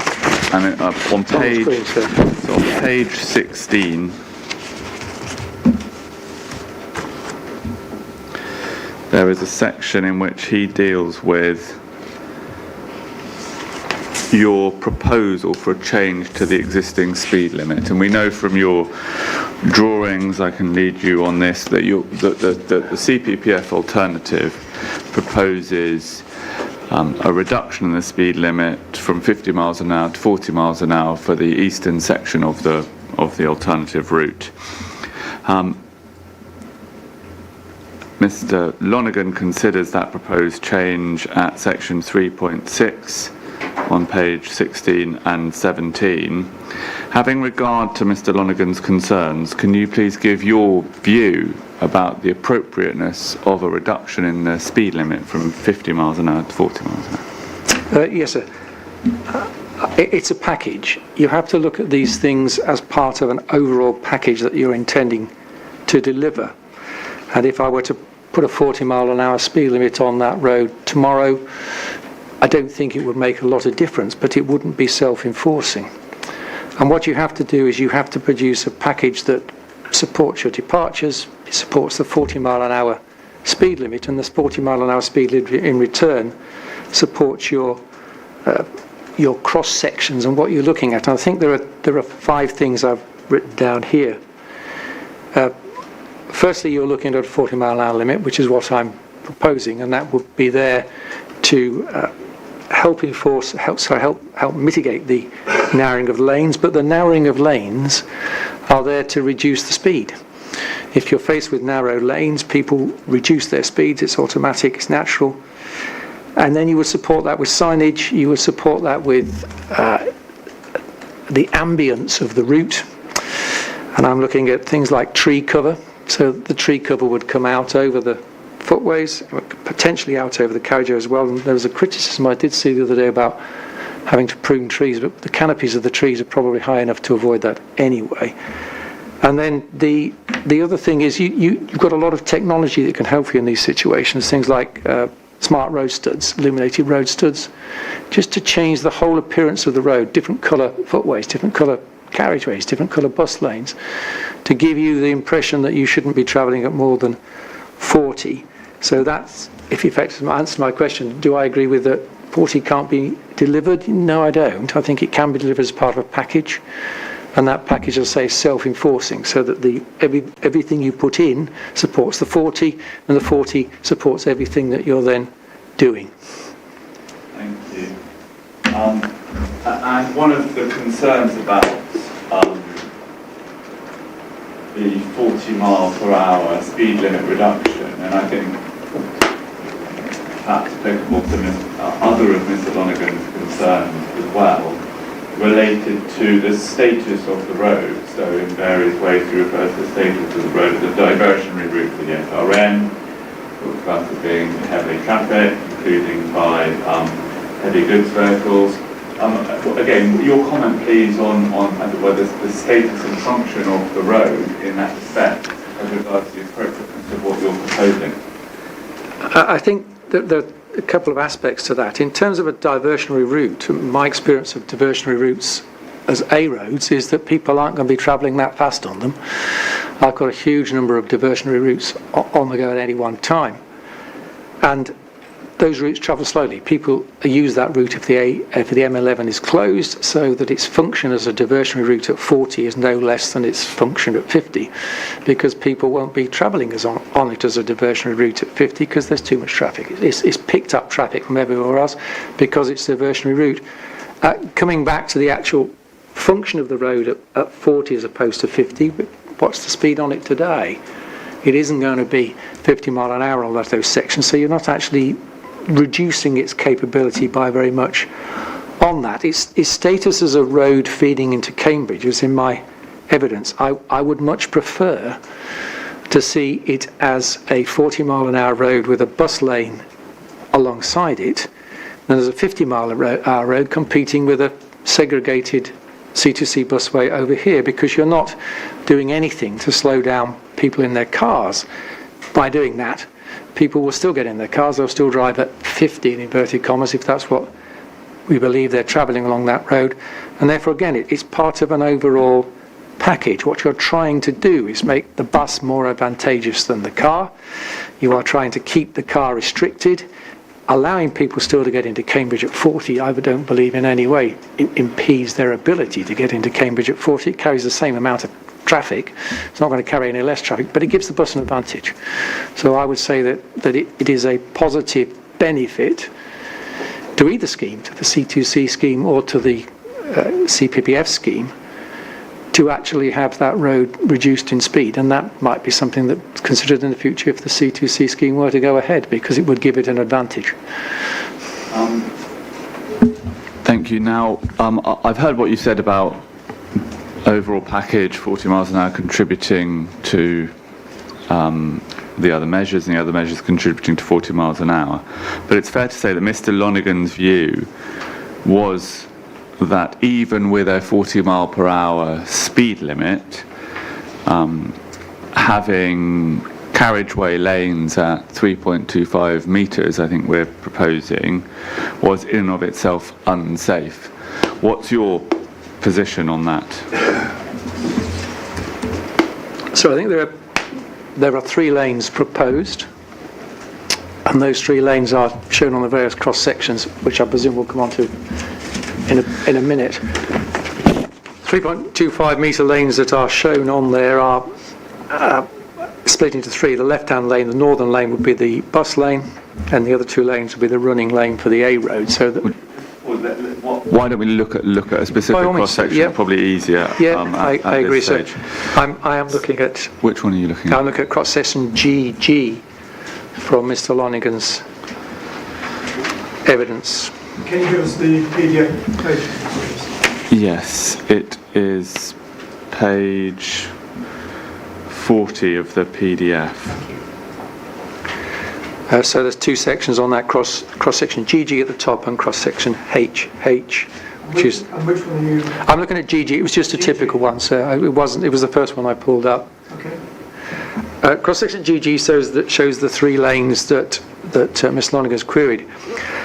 Working from left to right, I don't think there's any concern at all about providing a bus lane of 3.25 metres wide. There are plenty of bus lanes that are narrow, and that plenty of standards that are acceptable at that sort of width. And therefore, I have no real qualms with that one. The other 2 lanes are both reduced to 3.25 from the standard 3.65, which is Mr. Lonergan's assertion. I'm just quoting now, sir, from, if I may, CD 7.36, which is Cambridge County Council, Cambridge Highways Development Management General Principles of Development. And I'm looking at paragraph 2.7, Generic Adoptable Street Standards. Sorry, what was the reference to that again, please? Sorry, sir, it's reference CD 7.36. This is Cambridgeshire County Council's Highways Development Management, and I'm looking at paragraphs 2.7, which I don't have a page number, unfortunately. Yes, it's the one. You've got the correct reference on here, yeah. Yeah, page 8. Thank you very much. PDF page 8, yeah. Okay. Now, reading from paragraph 2.7, distributed roads, bus routes, 6.1 to 7.3 metre carriageway width with auto track and any necessary widening on bends and junctions. So I'm already, in my view, in accordance with Cambridgeshire, the owner of that road. Do I think that 3.25 is safe? Yes, I do. Perfectly safe, providing they're implemented along with the other measures that I've talked about, which is the ambience, the signage, the lane markings, and the speed reduction. I don't think that in any way has a problem. So it's just worth mentioning that the cross sections all show two trucks alongside each other and a bus alongside that. It's about 3% from there or thereabouts HGV movements along that road, which will give you about a 1 in 1,000 chance of two heavy goods vehicles crossing each other. And if there are only 6 buses an hour, which I think is the accepted figure, 1 bus every 10 minutes, you've got approximately a 1 in 20,000 chance of those 3 vehicles passing themselves on that road. Mr. Johnson, can you just go back to that CD document? Yes, certainly, sir. 36. Yep. And you said your proposal was in accordance with that. But I don't think when you said that, you actually referred to the dimension of the lane. Sorry, sir. The distributor road bus routes, Yes. the width of the carriageway, 6.1 to 7.3. That's right, I remember you saying that. Yeah, so with 2 terms, 3.25. So just spell it, go slowly. I mean, it may be obvious, but just spell out exactly why, because your carriageway widths are shown as being 3.25 metres. Why do you say you comply with that standard? 2 times 3.25, basically, so 6.5 fits within the 6.1 to 7.3.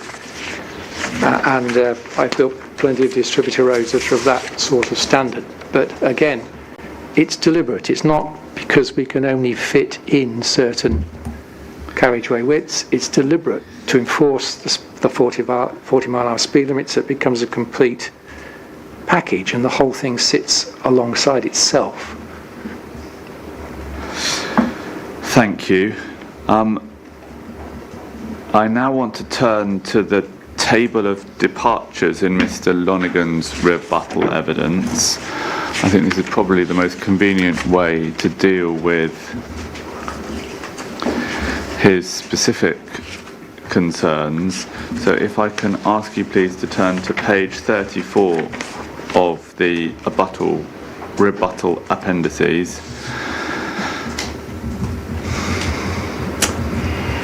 Yes, I got that. I'm grateful. I'm going to ask you please to take the inspectors through what your response to these specific departures is, and if you could use the reference numbers down the left-hand side and just take it step by step so the inspectors can keep up with what you're saying, that'd be very helpful. Yes, I can do that. I'm going to start off with the block that is DO1, DO2, DO3, DO4, but it also encompasses DO5 and on the following page DRO5. So what I would be looking to do on a scheme like this would be to swap the cross sections. So the cross section which is referred to in Mr. Lonergan's evidence, I'm looking at CD 9.31. Just pause a minute there.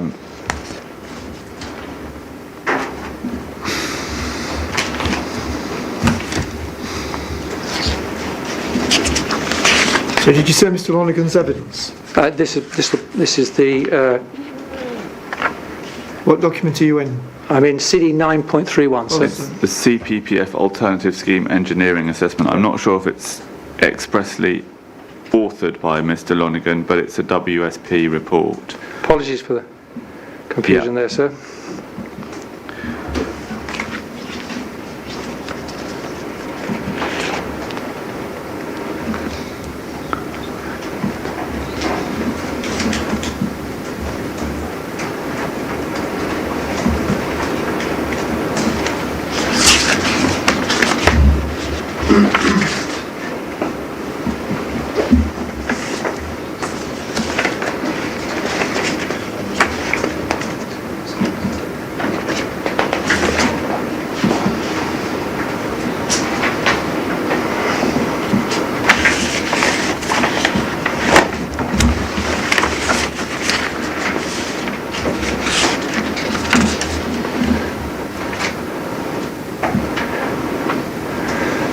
Okay, Mr. Johnston. Yes, I'm looking at paragraph 3.3.13, DMAB standard CD 127, which is core document 9.09. So just slow, so 3... It's actually reproduced on that page, sir. Which paragraph? 3 point... I'm looking at 3.3.13. Which is on PDF page 32.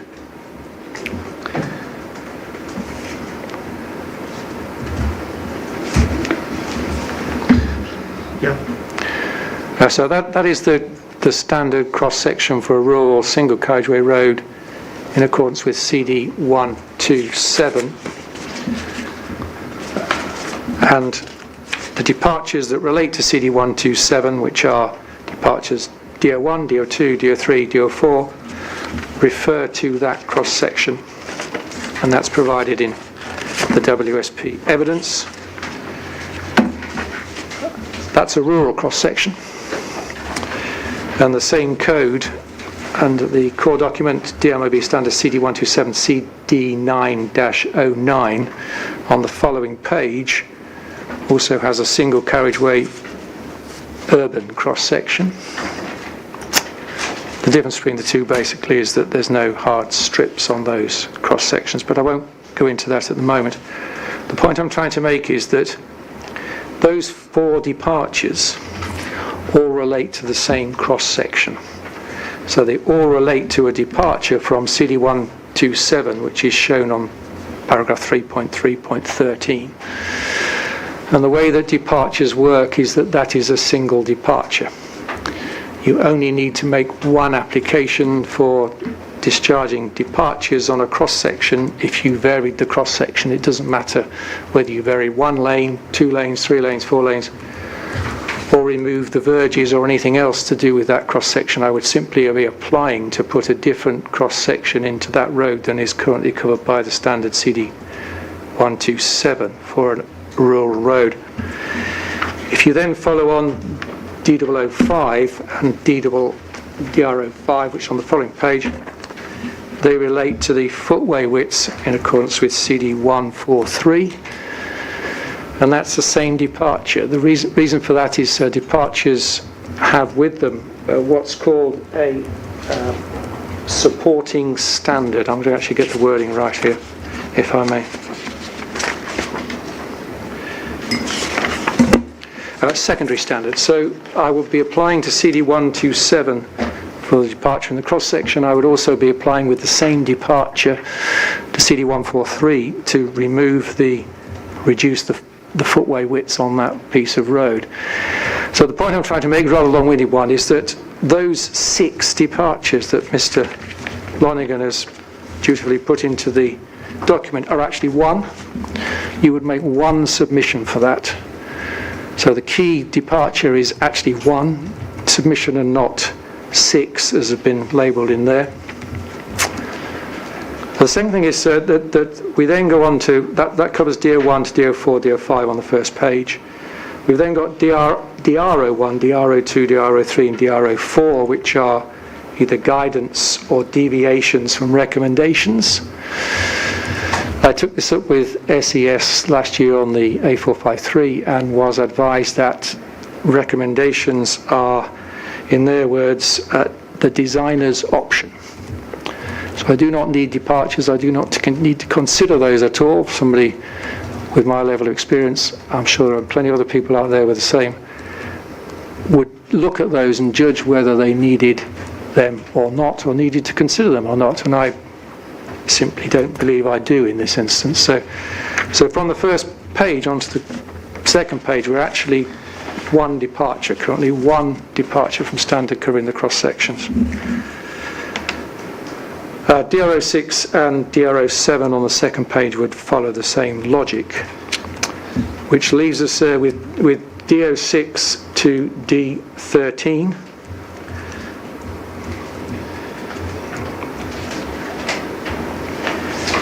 And those, in my view, are minor. If I take an example, I can give you the one here, which is DR10. Junction visibility to the left reduced to approximately 112 metres. Unfortunately, we have to deal with this sort of thing all the time on schemes that involve existing roads, and minor reductions in visibility, particularly where it affects private accesses and things like that, where people are used to using them, or they're used to using business accesses, the things that are used all the time by the same people. They become aware of them, and it's down to mitigation, it's down to signage, it's down to white lining, stop lines, things like that, to make sure that people understand what they're doing. So that those 8 from D06 to D13, I would not believe I would have any difficulty in securing those necessary departures. Finally, if I may, sir, D14, 15, 16 and 17, these are, I put down here, these are treated detailed design. These are matters that we would deal with at detailed design. We wouldn't normally deal with them as part of planning applications. We would simply register them being there. If I can just therefore answer the question, which is, forgive me for taking so long, but basically Mr. Loniger's evidence was that it twofold, I think. One is that the scheme would be refused on the number of departures alone, which is not correct. That's not correctly been assessed. There's one major departure, which is the cross sections, and that covers all the footways and everything else. 8 minor and 4 that would be dealt with during detailed design stage, which is perfectly a normal number for a scheme of this nature involving a length of road as it does.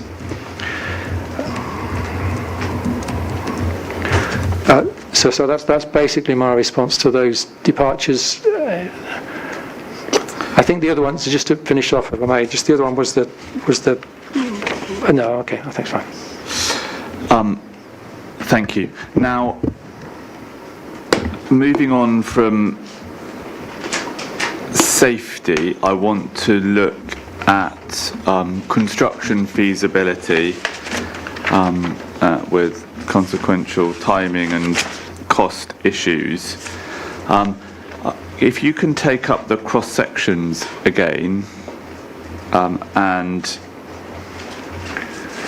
the concern raised by Mr. Lonergan appears in a number of places, but let's just take an example at cross section CC. We're just going to look at a couple of examples, but let's start with CC. So let's look that on the screen. Page 38, yeah.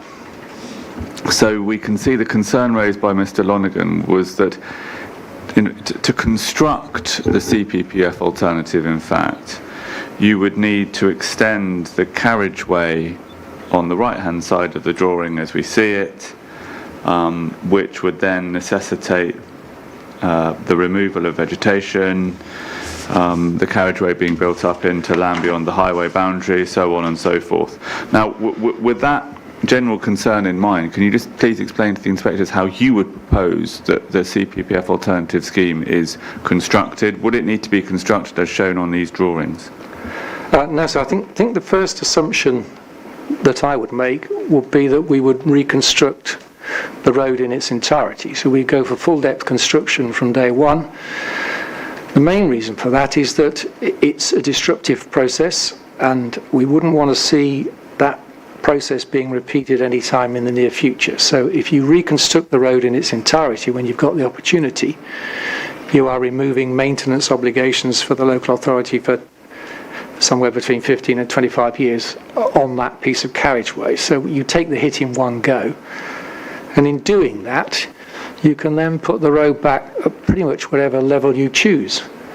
And the cross-section that's shown at CC assumes that we would be reusing the existing road at the same level it is at the moment. There's no reason to do that. There's no requirement to do that. If we're going to rip the whole thing out and replace it, and we lowered it by 6 inches, 150 mil, we would do exactly that. There are another number of other features on that piece of road as well that I'll just raise with you, sir. They have the footways sloping into the carriageway. If you slope the footways into the carriageway, shown on the left-hand side, you automatically create a situation where you're going to be higher than you need to be. The footways, I would always slope in the opposite direction, away from the road, put porous surfacing on them, and then drain them at the lower level. So you have an impermeable layer 6 inches down, and that drains into the curb drainage and away that way. That gives you automatically a double benefit of not having to slope it towards the road and not having then to have it sloping away, which makes it much lower on the far side. And on the same thing, so we've got 1 in 3 side slopes. As I just said, my intention, if I was doing it, would be to rebuild the whole road. And in doing that, you create an awful lot of material that will stand much steeper than 1 in 3 side slopes. You'll be looking at 1 in 1 over short distances, and certainly not much greater than that. And therefore, I would, working from left to right, have 1 to 1. I would slope the verges in the opposite direction using porous surfacing and an impermeable layer below them. And then I would lower the road. If necessary, in these pinch points, I would lower the road. And by the time I got to the far cross section, which is the 2.5 metre verge, which I wouldn't need anyway, that will be part of my cross section departure, I'm looking at a minimal increase in height, and I'm also looking at a minimal increase in width, because I'm not using 1 in 3 slopes from a high point. I'm using steeper slopes at a much lower point to start off with. So the cross section needs to be worked on from a standpoint of not trying to trash the CPPF scheme, more trying to make sure that we can come up with the most amicable and buildable solution to that scheme. Thank you. Now, it may be it may be the same point applies, but a particular point was raised about it, so I'm going to ask you, if you can turn forward to cross-section EE, which is on page 39, and this cross-section is of particular concern to the heritage experts in the room, because on the left-hand side there is marked the existing decorative hedge along the frontage of the cemetery and the memorial, and particular concern was raised about potential effects, which are not for you, Mr. Johnson, but in terms of what's shown on that drawing and the need to build the carriageway in such a way as to affect that decorative hedge, what's your position on that? Would the road need to be built in such a way that there be a physical incursion into the hedge? No, it wouldn't. This is exactly the same point as I've just raised. Given that we're reconstructing the road, if we wish to lower it by 6 inches, then we would do. There wasn't going to be any issue with that, tying it in or doing anything like that. The footway would slope in the opposite direction. That's why I would do it. And then we would use steeper slopes. So you become much nearer to the green before you even start, and therefore we would quite easily fit that in between the hedge and the road, and any effect on roots and things like that were normally done by hand digging. So you literally go back to the old days, and people would be digging around tree roots and everything else to make sure that there's no damage to any of the existing trees that would presumably have roots that spread underneath there. So that cross-section is the worst case. It's not a realistic case for the case, for the explanations I've just given. Thank you. Now, what might be said against you, is if you're going to dig up the whole of the road, full depth reconstruction, new carriageway and so on, A, that's going to be incredibly expensive, and B, it's going to take a very long time. What can you give a view as to likely costs, likely timings, by comparison with what we know for the construction period and cost of the applicant scheme? Yes, you do it in, it's 3 lanes. So ultimately you've got the provision of an extra lane, and you do it in lanes. I do it longitudinally island sites, which means that you work in one end and out the other. Relatively short sections, probably 200-metre sections, keeping traffic running on at least 1 lane during the day, probably 2 lanes at peak times, by working alongside concrete barriers and things like that. But because you end up with 3 lanes, it gets easier as you go along. The more road you build, the more road space you've got to put traffic on. Traffic management is something we do all the time, and that would be the way to actually deliver it. You are probably looking at 18 months to build this. You're probably looking at 30 million, something of that order. to actually do that section of road. And I did hear some comments that were made in the evidence that was given last week, which suggested it was 2 years. I wouldn't disagree with that necessarily. I'd probably do it quicker than that, but it's that sort of time frame. In terms of cost, well, you work out the cost that you're actually doing, you work out traffic management, everything else, and we've got an awful lot of costs to play with. If it's a £200 million plus scheme we're competing against, then there is an awful lot of money to do an awful lot of things with on that. I don't know whether, sir, the cross sections of the bridge, you may want to touch on that one. Yeah, we'll come on to that. Okay, so I'll leave that.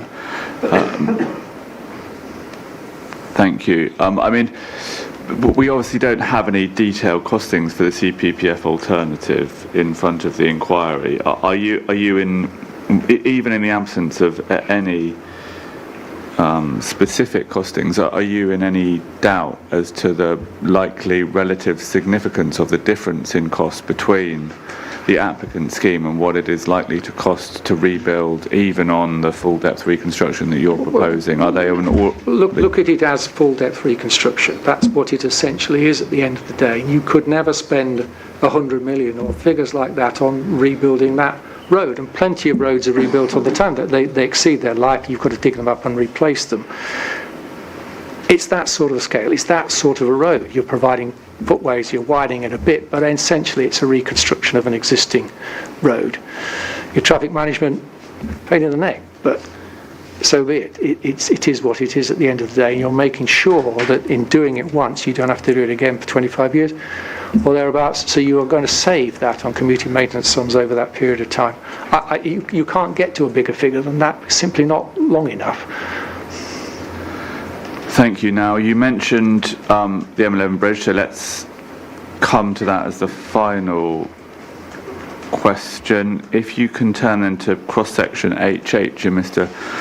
Lonergan's cross-sections, he raised a concern about the geometry over the bridge. Can you please give your view in that respect? Yes, my view on that is that would not be an acceptable cross-section as shown on HH. It's too narrow, the bridge is too narrow to accommodate that traffic, and I would go to provide a new bridge on the northern side. And on the northern side I would provide 4.5 metres for the busway, 3 metres footway, cycleway, so you're looking at about an 8 metre width. And to avoid any disruption to the M11, I know there's lots of people that are concerned about the difficulty in getting national highways agreements on putting bridges over their motorways. Unfortunately, I've got 4 on the go at the moment, but essentially you'd span from the top of the banks. So you'd have a single span, top of the banks, build the 2 bank seats round about where the fence lines is now, and then you would buy it off the shelf. You would get a company like New Steel or somebody like that simply deliver you that package, and that bridge would be dropped in a weekend closure, so there'd be no disruption to the M11 whatsoever, other than the fact that for a weekend they'd have to drive round and use the diversionary route, which I talked about earlier, which is something we do all the time. This is quite an easy task, and you're going to be looking at about 1.5 for the bridge, 250,000 traffic management, so less than 2 million. But I did hear 2 to 2.6 banded about last week, which I'm happy to accept. Yeah, I mean, let's look. So CD 936. If you can pull that up, please, which is a document we've looked at before, Rectory Farm Bridge Options Report, 10th of June 2016. If you can turn, please, to page 37 PDF of that document.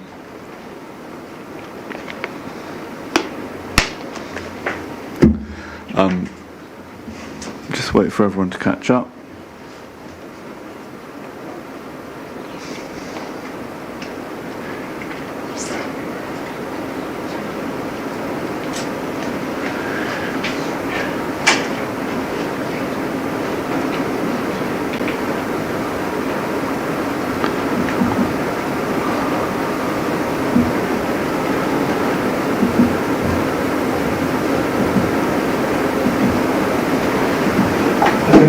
Thank you. Now, there's option 5B, new NMU bridge to the north of the existing Rectory Farm bridge. I mean, is what we see on this drawing what you're talking about? Are there differences? I think there are two differences. One is we would never build a central pier or any other pier on that, do it in one go. It's 50 metre span or thereabouts, perfectly doable in one go. It will be a bowstring arch, something like that, just drop it straight in, and that would be the way to do that. The second thing is, if you're going to build a bridge, you might as well build a bridge that's a bit wider. Rather than just provide a footway cycleway, you might as well provide the bus lane alongside it and keep the existing traffic lanes as they are over the existing M11 bridge. You're not paying a huge percentage for increasing the width of it because the main beams are on either side. Making them wider is not really material, but the principle is exactly the same. Principle is that we build it clear of the existing. I wouldn't build it, so I'd drop it in on a weekend closure, and that would be by far the easiest way, but the principle is exactly the same. Can I just check? I don't recall this being put to Mr. Lonergan, this particular scheme, for an 8 metre wide additional bridge rather than a widening of the bridge. I think the point was put. The point, I think it's fair to say, the specifics of the new bridge weren't put, but the principle of a new bridge was put. Let me ask Mr. Johnson a different question and see whether it deals with the point. I mean, Mr. Johnson, let's suppose rather than your bridge with your new bridge that includes the bus lane on it, let's suppose we have simply a new bridge, as I suggested to Mr. Lonergan, and we had a debate about the feasibility and so on of that, and I think his position was that would be acceptable in principle, but as you say, would have cost implications, and his concerns were about national highways. So just sticking with the scheme as is proposed in option 5B, if that scheme were pursued, what would your comments be about that particular scheme rather than the version that you have just described? So it's exactly the same. The width of the bridge when you're launching or dropping in makes very little difference. You end up with two main girders down the outside, two bows, two arches, however you're going to do it. And the width of the bridge is largely immaterial, so it would be exactly the same process.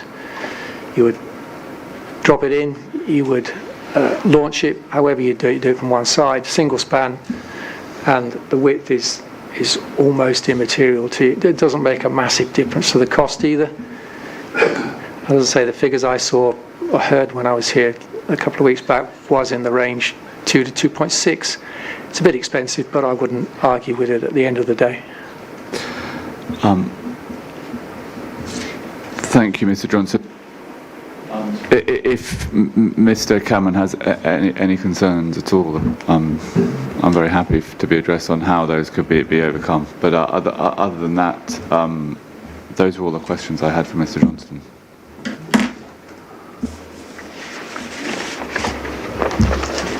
Thank you, Mr. Parker. Mr. Cambourne, do you want to make a start with cross-examination? Yes, please, thank you. We will come back to the bridge over the M11 later, but can I just, before I forget it, and so that we're absolutely clear on this, Mr. Johnston, you've just referred to a cost of 2.62 million. Can you take up CD 936, page 39, please?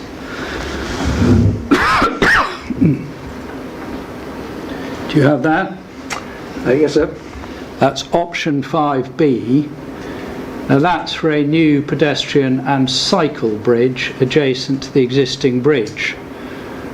Is that what you're proposing, or you're proposing you said an 8 metre wide busway is what you're proposing? So what I said was that if you were going to build that bridge, you might as well provide the extra width at the same time, but the 2.62 was 2.26, my apologies, was the figure I referred to. Yes, but the figure you referred to is not for a bus bridge, it's for a pedestrian and cycle bridge. Is that right? Correct, sir, yes. Thank you. We'll come back to that. Can we just start, though, with the position of the Cambridge past, present and future and the parish council? And can we go to your proof of evidence at page 12, please, 5.03?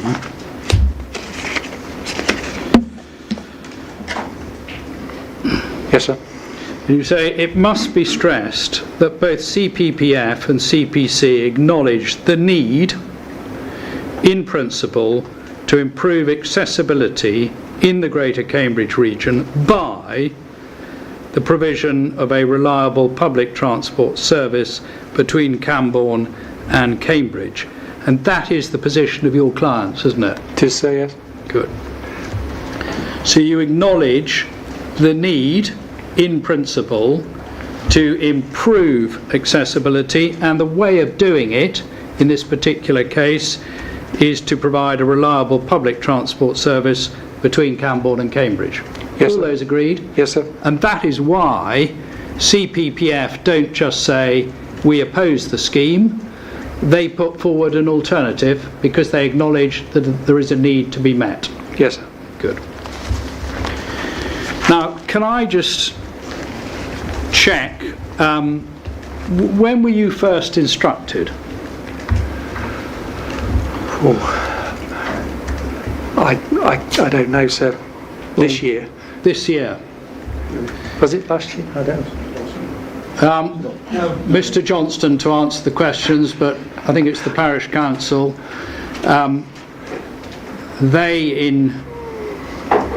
So you think that it's this year or late last year? I was instructed last year. Yes. When? I'd have to look it up, sir. I'd Right, have to look well, my I'm records going to up. ask you to look it up Yeah, when we get a certainly, yeah. break. Yep. And I'd like to understand the ambit of your instructions, because you're an expert giving evidence here, and one of the duties of an expert is to set out the ambit of the instructions, isn't it? Do you agree? Yes, sir. Yes. And if we look at 1.06, you say that what you were requested to do was to assess the transport implications of, this is 1.06, page 1, your proof, of the proposed C2C busway. Now, can I just ask you this? Were you also asked to consider and advise on the CPPF alternative design? Subsequently, yes. Right. So, at what stage were you asked to advise on the CPPF alternative design? That was this year. When? I don't know. Again, I'd have to look at that. So, Well- March, something like that. March. Right.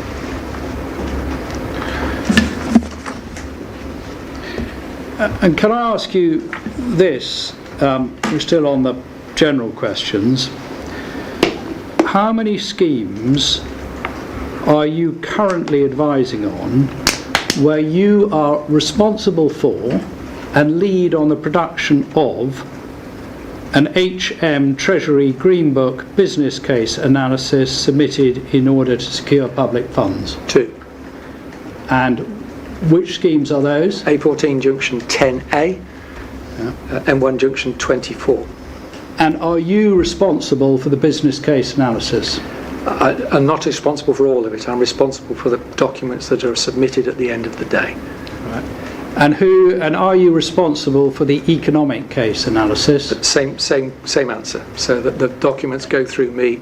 I don't prepare all of them all of the time. They're being prepared on that particular scheme, Junction 10A, by SLR. Do you prepare the economic case analysis yourself for any scheme? No. Because that's not within your field of expertise, is it? You're a highway engineer, No, I don't agree with that. I don't let anything go out that I'm not fully understanding and fully aware of. I read every page, I look for every submission, I look at every document that supports the Junction 10A, in this case PCF RIS 3 scheme, and nothing goes out without me understanding it. I always work on the principle that it's guilty till proven innocent. So whilst I might not produce every single number, I know what every single number means. Yes, but your field of expertise we can see is you're a civil engineer. You are not an economist, are you? I'm not, sir, no. And would you, or can you give me any example of a preparation of a business case that goes to a public funder where you have been solely responsible for the production of the economic case analysis? Junction 10A, sir, it's me that submits the documents to Junction 10A. Have you been solely responsible for the economic case analysis? But no people are in this day and age. There isn't one person going to be responsible for that document because it covers numerous documents. The business case covers environmental, it covers everything else that feeds into that. I asked for the economic case analysis, which is one of the 5 parts of the business case. It would go through me. Yes. It would have to go through me. But you're not solely responsible for it? No, I'm not solely responsible for it, so no. No, because there are experts in economic case analysis who prepare that document. And they would do it in conjunction with me, and it would be submitted through me. So I know everything that's in it, and I would query everything that's in it till I'm happy with it. But you do not yourself prepare it? No. Thank you. Now, can we turn to the CPPF alternative scheme?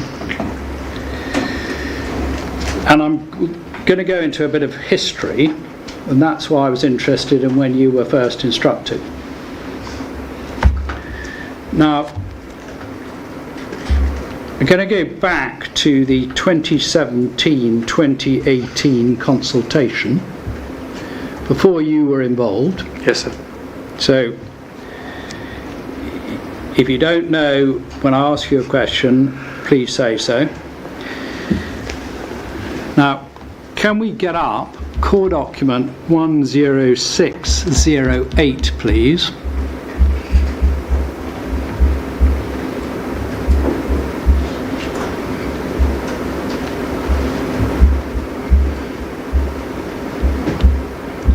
And when we've got that, we need to go to page 106, if my note is correct.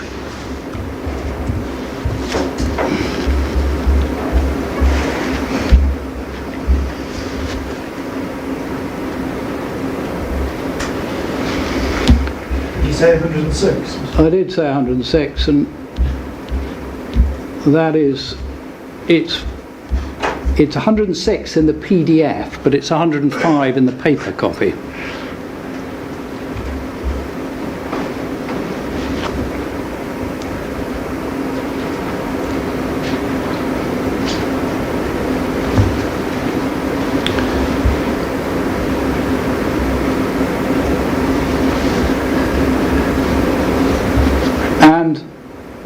We can see that CPPF responded to this consultation, and they said to on-road route A, the CPPF indicated that either on route B or on route A were preferable to the off-road route. Sorry, which paragraph is that, sir? Bottom of the page. Sorry, I should have said that. Last paragraph. So, and we'll have a look in a moment at what those options were. Yep. And then we see there were concerns about the impact of on-road route A would have on the SSSI and conservation areas, such as the American Cemetery Memorial, by a few stakeholders, namely the CPPF and others. This was the reason stated by National Trust. It says National England, it probably means Natural England, but we can guess. But what I'm interested in is the CPPF for opposing this route. So at that time, and in response to that consultation, the CPPF opposed on route A. Do you see that? Yes, sir. And then if we go to see what it is that the CPPF were opposing. Go to page 60 PDF, please.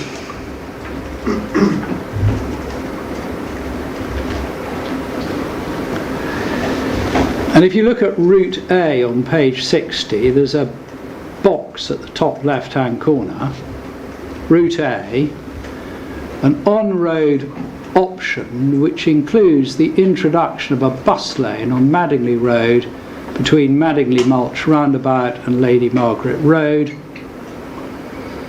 So it's an inbound near-side bus lane from Madingley Mulch Roundabout to the M11. So this, in response to consultation, CPPF opposed such a proposal. Is that right? According to this, say yes. Well, are you doubting it? No, not at all. Not at all, but I wasn't involved. No. And what the CPPF favoured at the time was,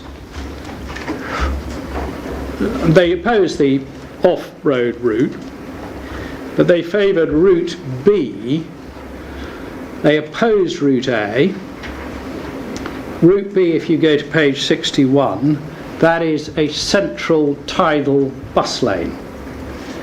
Now, the reason that is they have said to have opposed the near side inbound bus lane was potential impact, amongst other things, on the cemetery and on the SSI.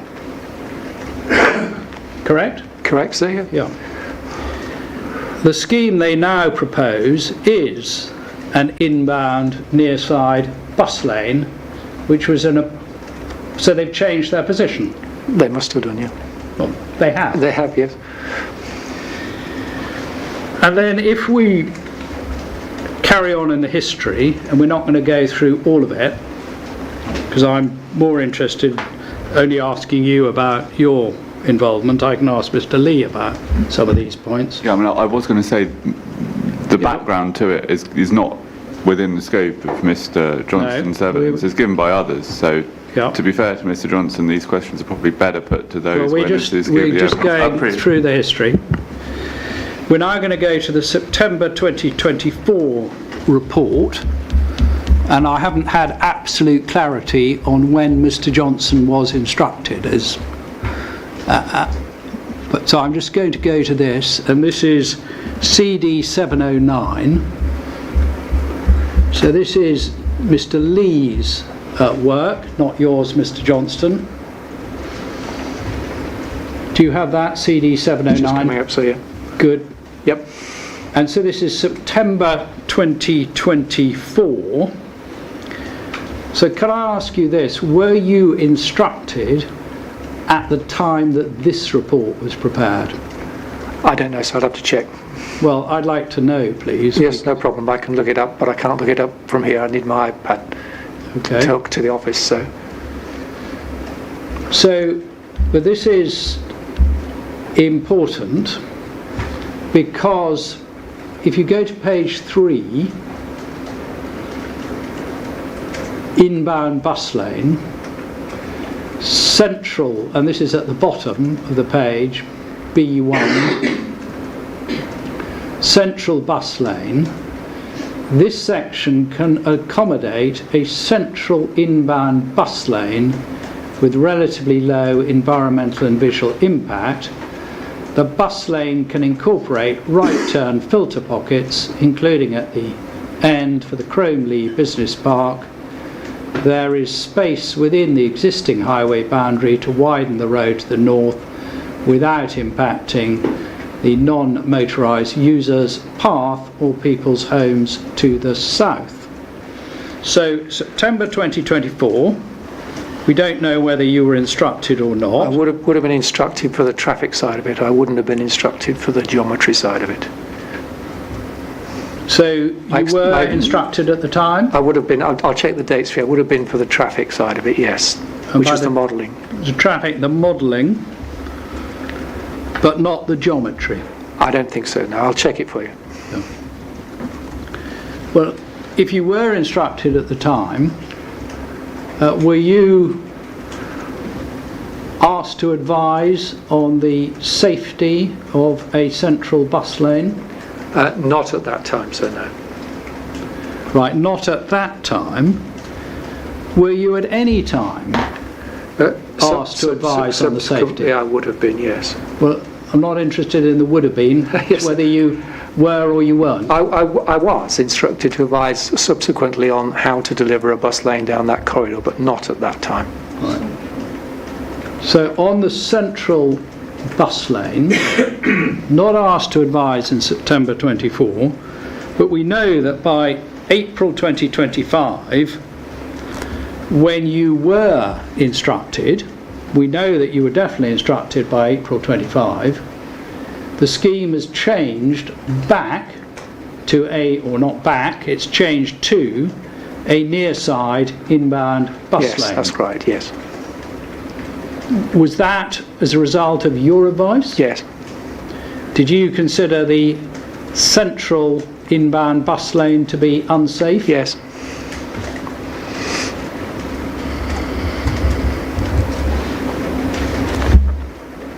So, on the basis of your advice, CPPF changed its position,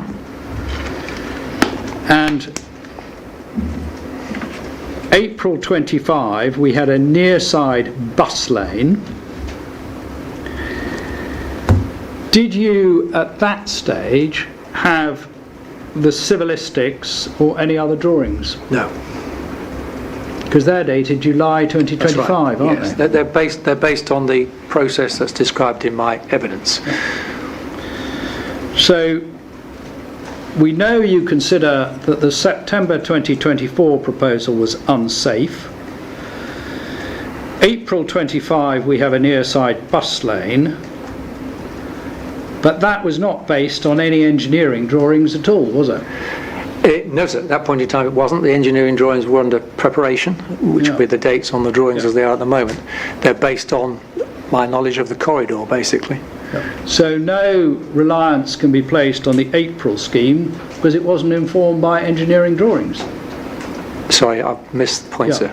sir. Do you agree that no reliance can be placed on the April scheme because it was not informed by engineering drawings? You can't have a scheme which isn't informed by any drawing. I'm not being difficult. I don't understand what the April scheme refers to. Was there a drawing showing the April scheme? It's okay, we'll go to it. Core document 2318/2, please, which is the scheme that was submitted with the CPPF statement of case.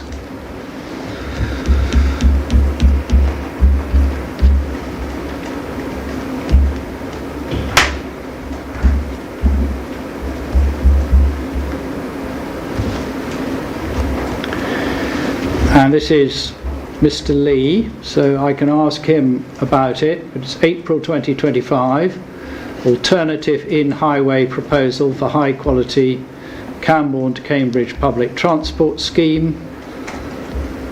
And this was prepared, you've told us, before there were any engineering drawings. Yes. Correct? How can you prepare a scheme, a highway scheme, without any engineering drawings? You've got to do it. You've got to start from the start, haven't you? You've got to start somewhere, and the start was the corridor that was identified by the environmentalists. Well, that's what we're going to come on to. But you cannot, you need, in order for you as a highway engineer to design a scheme, you need to know the corridor, but you also need to know the topography, don't you? To a certain degree, but it's pretty flat. The road isn't topographically challenging. Yeah. I'm not going to go away and think I'm needing 8% gradients or anything like that here. So having been up and down the road many times, can you fit a bus lane into here? Yes, would have been my answer, which is what the answer was at the time. The next stage was to do the engineering drawings. So we know you were advising by April. Yes. Did you advise on the scheme which is then set out? Yes. And Mr. Lee, you did? Yes. We then get the civilistics drawings, July 2025, your Appendix F. Were civilistics instructed at your suggestion? Not as a specific organisation. No, but an organisation. Yes, I said that the engineering drawings needed to be produced, and they were appointed by CPPF and Yes. parish council. And you said that the engineering drawings needed to be produced because you need engineering drawings in order to assess whether a scheme is deliverable. Correct.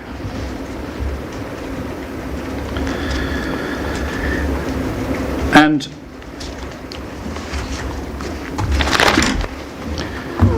let's then turn, having looked at the history, and I can go into further detail with Mr. Lee, I'd just like to ask you some general questions on alternatives. If you are proposing a scheme to alter an existing highway, the scheme, or do you agree that the scheme will only be deliverable if it is acceptable to the highway authority? Yes. Can't get sign off from then, you don't get anywhere. Oh, well, you couldn't by an inquiry, but ultimately, yes. And do you agree that in determining whether a scheme is acceptable, a highway authority will apply its published standards and policies? Yes. And like all public bodies, it will follow its published policy unless there's a good reason not to. Yes. So then let's have a look. You've already turned to it this morning. Let's have a look at the Highway Authority's published policy, which is core document 736.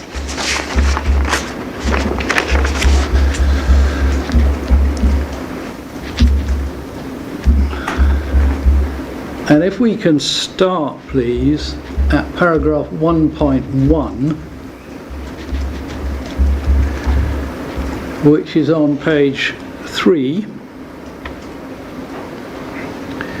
And if we look at 1.1, which says,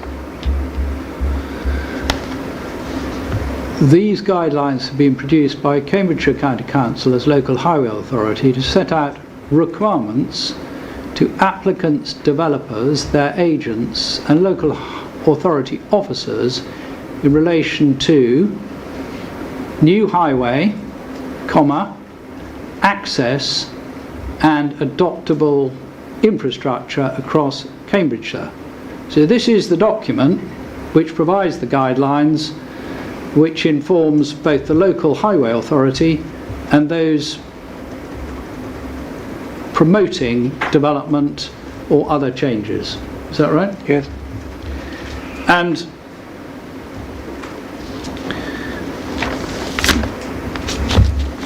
this is in effect the starting point for your scheme design. It would be, yes.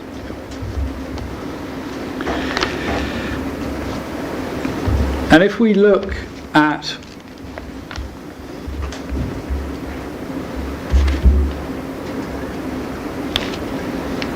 flexibility and go to Roman 3 on that page,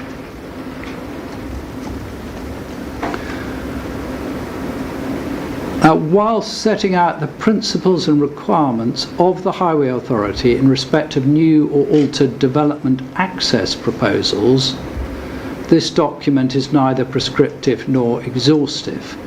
Now, the document, as we just seen at Roman 1, is dealing with more than just access. It's dealing with new highway and, in addition, access and adoptable infrastructure. And that flexibility referred to at 3 specifically refers to altered development access proposals, does it not? Yes. Not to new highway. I think that's semantics, sir. Well, does it refer to flexibility in the case of new highway or not? If you're delivering a scheme, then it would have to reflect flexibility, otherwise schemes would never get delivered. Well, we'll come on to that in a moment, but in terms of this policy, the express reference to flexibility refers to new or altered development access proposals. Do you agree? Which this would fit into. Oh, so what is this giving access to? It facilitates the development. So most of the development traffic will travel along it. I don't accept that point, sir. This is a new highway, is it not? No, it's not a new highway. It's a rebuilt existing highway. It's an extension of the highway. It's an existing highway that's being altered. It's not an access road. It is part of the access, part of a section 278. It would be for the development if it had applied for it. I don't accept that, sir.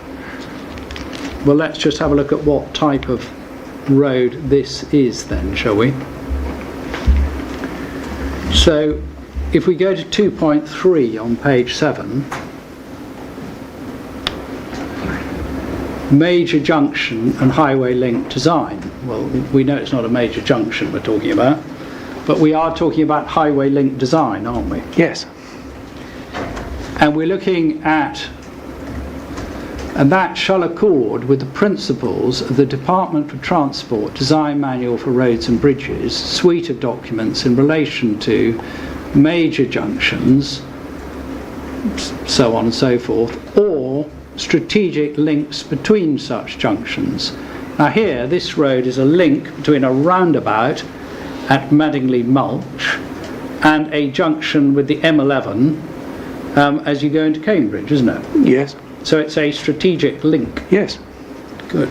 And this guidance tells us that design of such strategic links shall accord with the principles of the DMRB. Yes, of which the DAS departures is part of. Yes.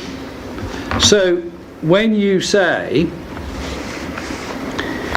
in your evidence, I mean, you've agreed that this document is the starting point, you've agreed that it advises that the principles of DMRB should apply to the strategic links. Yes. Correct. So when you say at 5.5 of your proof of evidence, fourth line down, if you start with the DMRB, you will fail. Yes. Whether there's a departure or not, this guidance you've agreed is the starting point. Yes. This guidance points you to DMRB.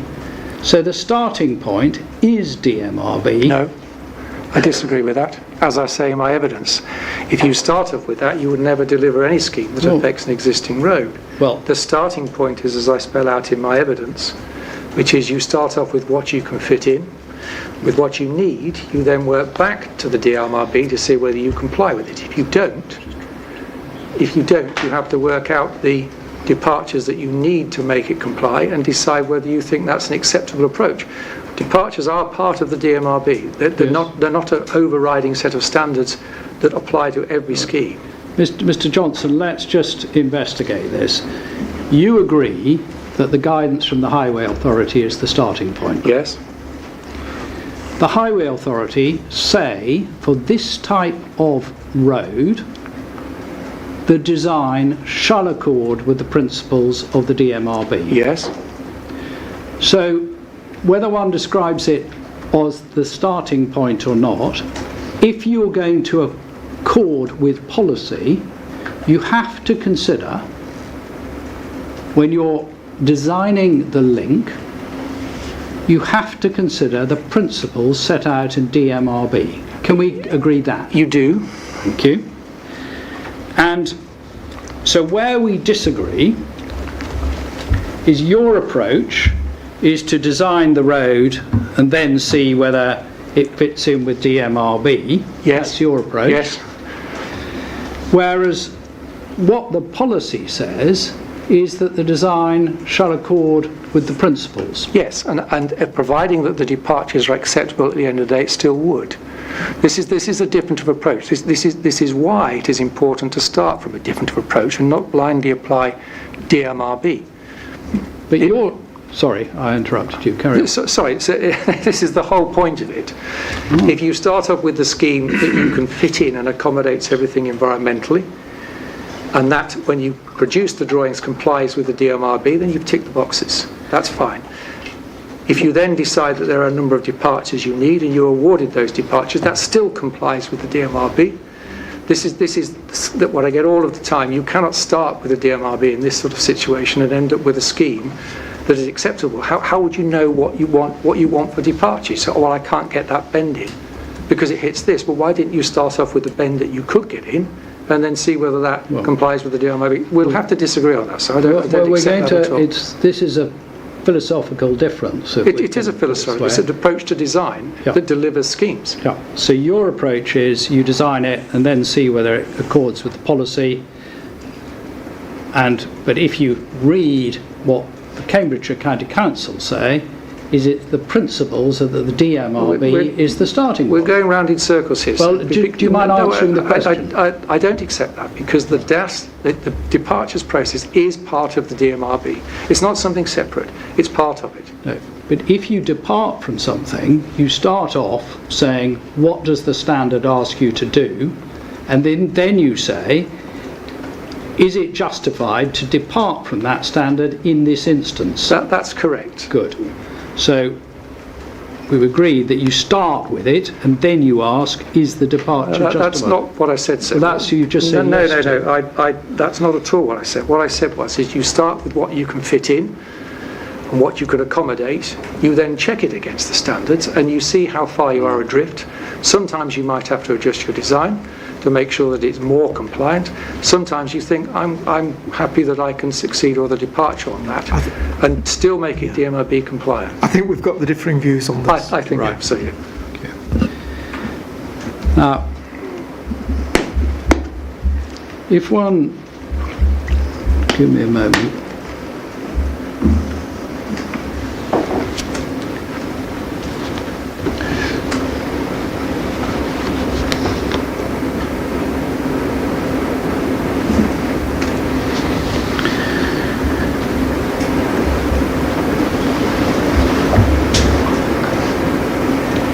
Do you agree that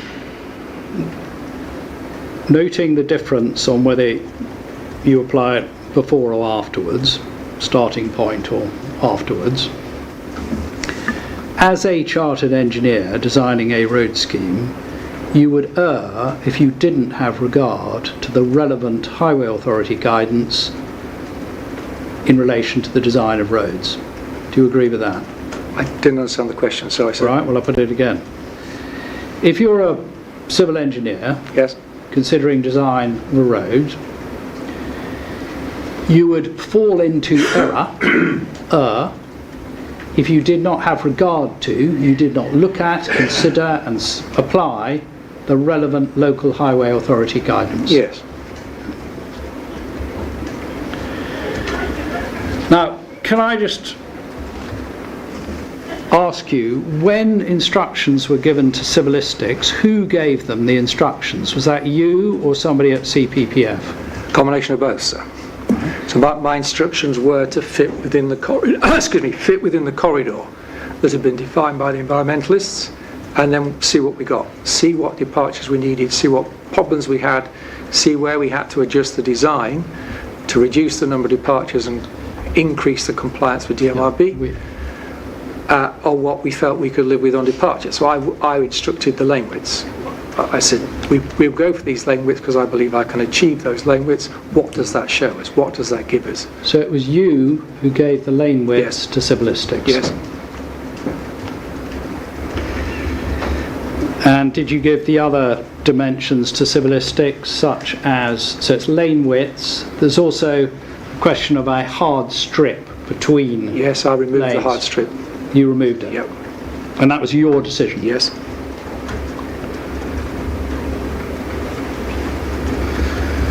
So, not civilistics' decision, it was their instruction Correct. to them?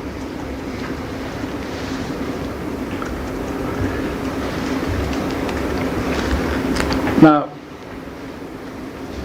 next point I'd like to look at is the answer you've just given on the restrictions that arose as a result of fitting in within the corridor. Those were your words. Now, we know, because Mr. Lee tells us in his evidence 5.2 on page 30. We don't need to turn it up, but if anybody wants to, they can check it. That you and Mr. Lee provided a specification, and I think Mr. Woodfield was also involved.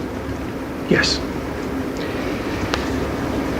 And that specification included the lane widths, you've just told us that, and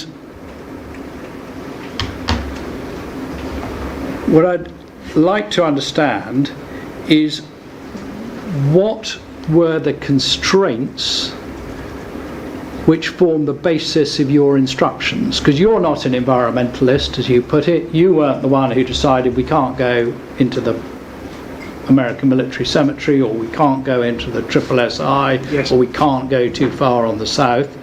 What were the restrictions that formed the basis of your instructions? We sent the environmentalists out to produce a corridor. My instruction to them was, give me a corridor that I can build things in that you're happy with. And by the environmentalist, who was that? It was Dominic and Company. Sorry? So names of Dominic Woodfield. Woodfield. Yes. Oh, sorry, Right. his surname. And that was our overriding consideration. So that, as spelt out in my evidence, if I stayed within that corridor, they would be happy to defend whatever impact I had, no impact on the environmental side of it. So it was Mr. Woodfield who determined the Yes. extent of the corridor? Yes. Civilistic were then instructed to fit the corridor, the roads, footway, cycleways, verges and anything else within that corridor, right turn lanes and so on, and iteratively they'd come back to me to ask if locally they could do this, or they could change that, or they couldn't accommodate this, or the bends were too great. And we iterated down to the scheme that fitted within the environmental corridor. At that point, you then pick up the departures. You then say, okay, that's the best we can do in terms of DMRB compliance. What does that leave us in terms of departures? It leaves us a cross-section departure, which we knew about before we started, and it leaves us visibility departures and verge widths and things like that, as I explained earlier. So that was the process that we went through. That's how I would always do a scheme like that. But the process here was constraints set by Mr. Woodfield. Yes. And then you, as the engineer, seek to design a scheme which fits within the constrained corridor which is provided to you as a given. Correct. And were any heritage experts involved in setting the constrained corridor? I'm not qualified to answer that, sir. Well, you were involved in this process. I assumed that the corridor I was given back was a corridor I could build a road in and not affect anything. But do you know whether any heritage experts advised on the constraint? I don't. And Mr. Lee, and I don't want to ask you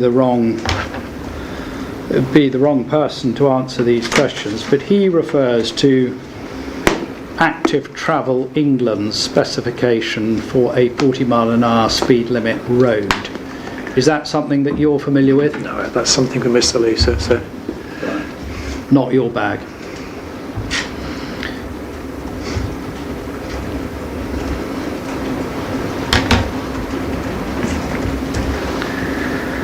So, just before we leave that point, the September 24 document, which we looked at, CD 709,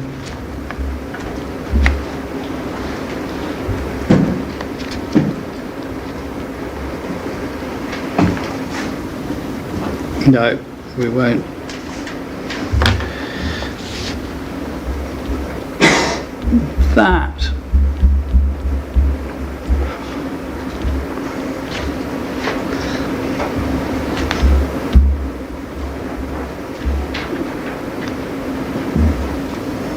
That provides some cross sections which appear to be taken from the Active Travel England guide, but that wasn't on. It's on page 12. That's not information provided by you. No, it wasn't, sir. Okay. And the lane widths that you came up with to fit in with this constrained corridor, was that arrangement assessed by any safety specialist before you provided the specification? Sir, in that respect, I consider myself capable of providing my own safety evidence on that. When I get stuff safety audited, I know what the problems are going to be before I do it. And therefore I knew what lane widths I could justify, why I was going to justify them, and I was confident and remain confident that I could get those through the departures process necessary to deliver them. So in terms of whether there was a separate and independent safety specialist, no safety specialist other than you with your expertise involved in drawing up the lane widths? No. Correct? Correct. So the person who prepared the departure from standards of register at your Appendix G was not involved at the design stage? No.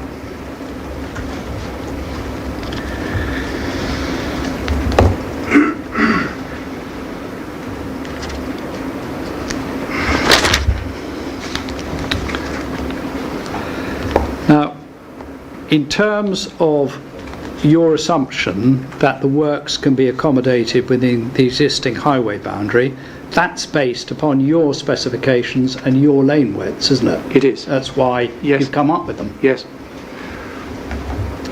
And on the design speed, and the speed you've adopted is 40 miles an hour, that was again part of a positive decision. You reduce the speed and then you can have narrower lane widths. Self-enforcing, yes. So one enforce the other. Narrow lane widths reduce the speed. Speed gives you narrower lane widths permissible. I always take my guidance on that, sir, from traffic management on roadworks. Well, let's just have a look. Have you got Mr. Lonergan's rebuttal to hand, please? I haven't put it from the bottom on the screen. CD 2601-W34. And if you've got, I think, Appendix 1 to that, and paragraph 3.6.5, if we can find that, and I'll need to catch up with myself.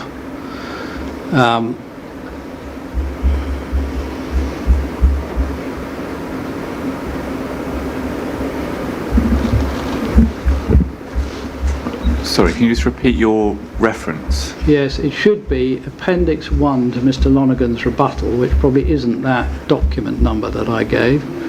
It's CD 2601 at W8-5, and it's 3.6.5 on page 17.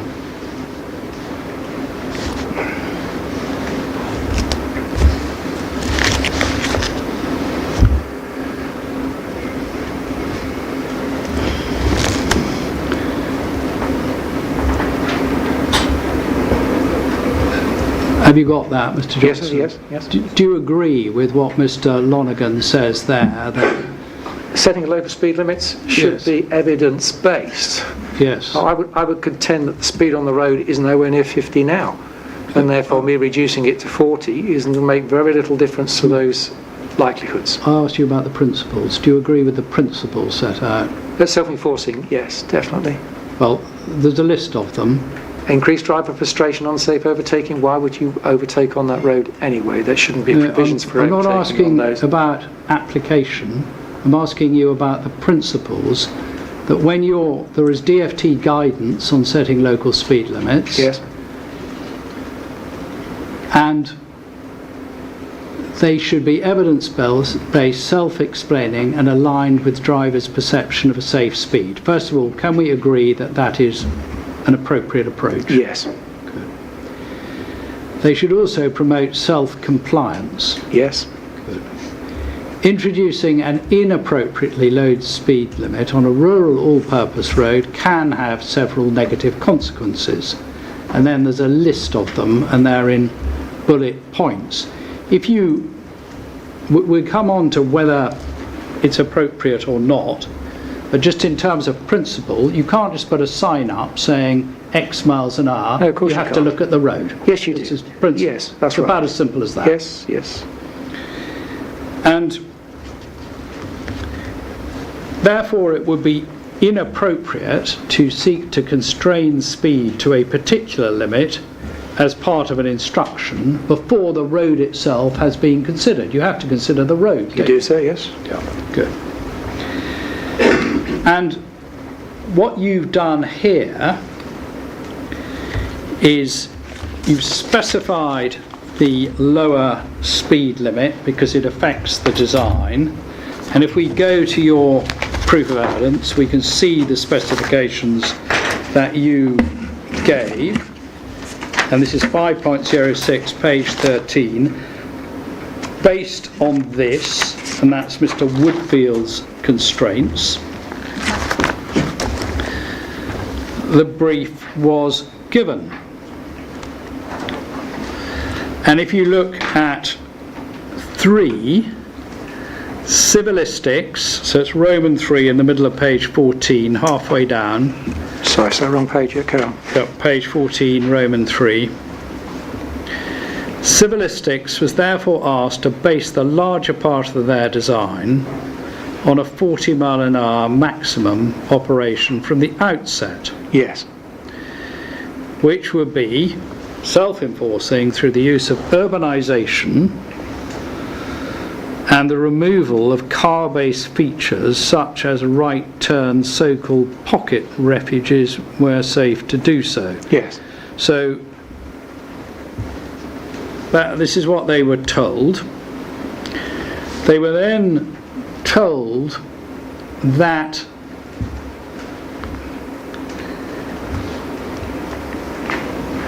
standard lane widths of 3.65 metres were not to be adhered to, and you specified the widths Yes. for them.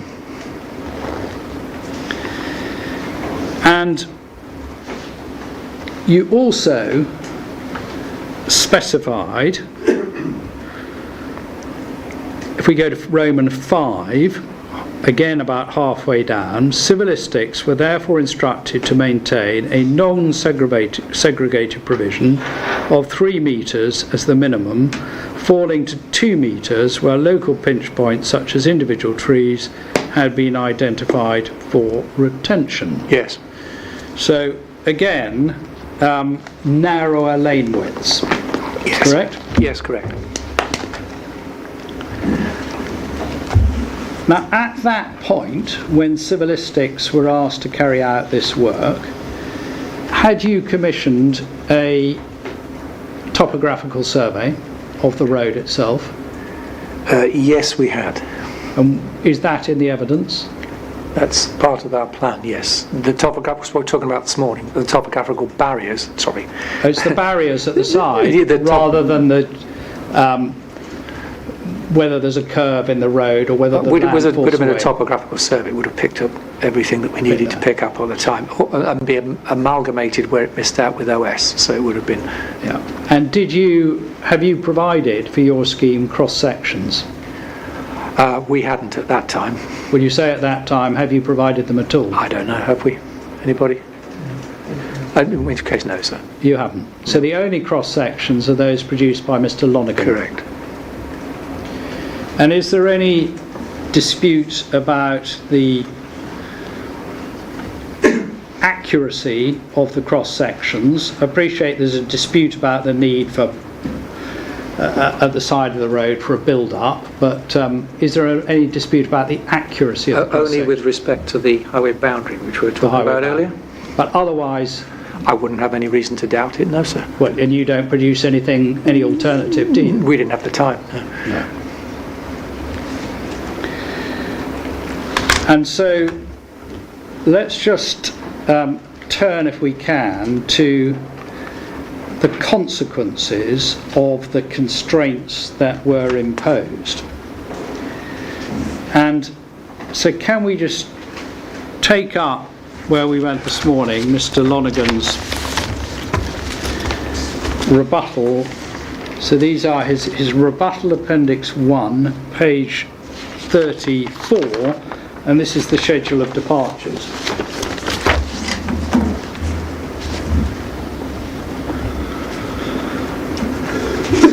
Now, is there any dispute that this is an accurate analysis of departures? I haven't checked them, but I would have no reason to doubt that they are. So, no reason to doubt. So if you were to promote a scheme,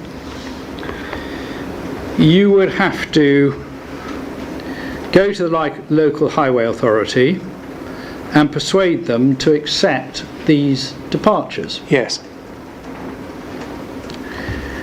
And this would be a departure from the relevant standards, wouldn't Yes. it? That's the essence of Yes, a it is, departure. yes.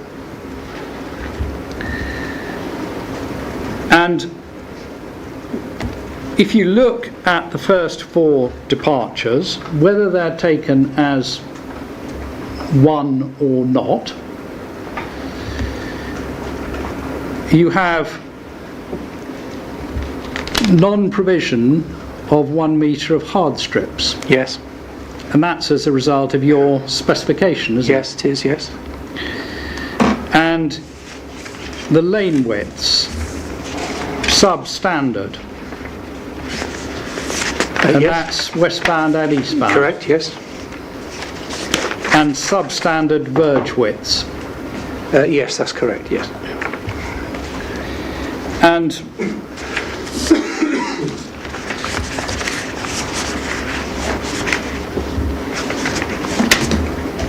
we then have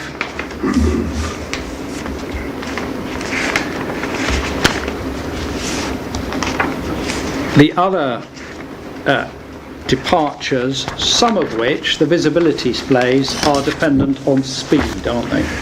They are, yes. But we have, for example, departure 6, the stopping sight distance at 80 metres. That would still be a departure at a 40-mile-an-hour road, would it Yes. not?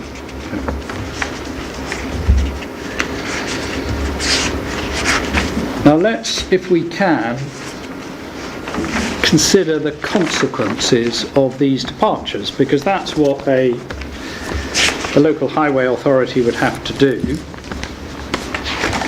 And to do that, we're going to take up the cross sections.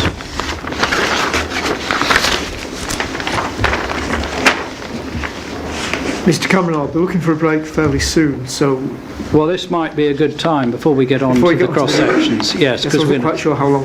it's going to take more than 5 minutes on the cross I've sections. lost a piece of evidence anyway, so it's a good time for me. Okay, that sounds like it's a good time for everybody then. So Thank you. We'll adjourn now for lunch and we'll resume in an hour's time at 1:55.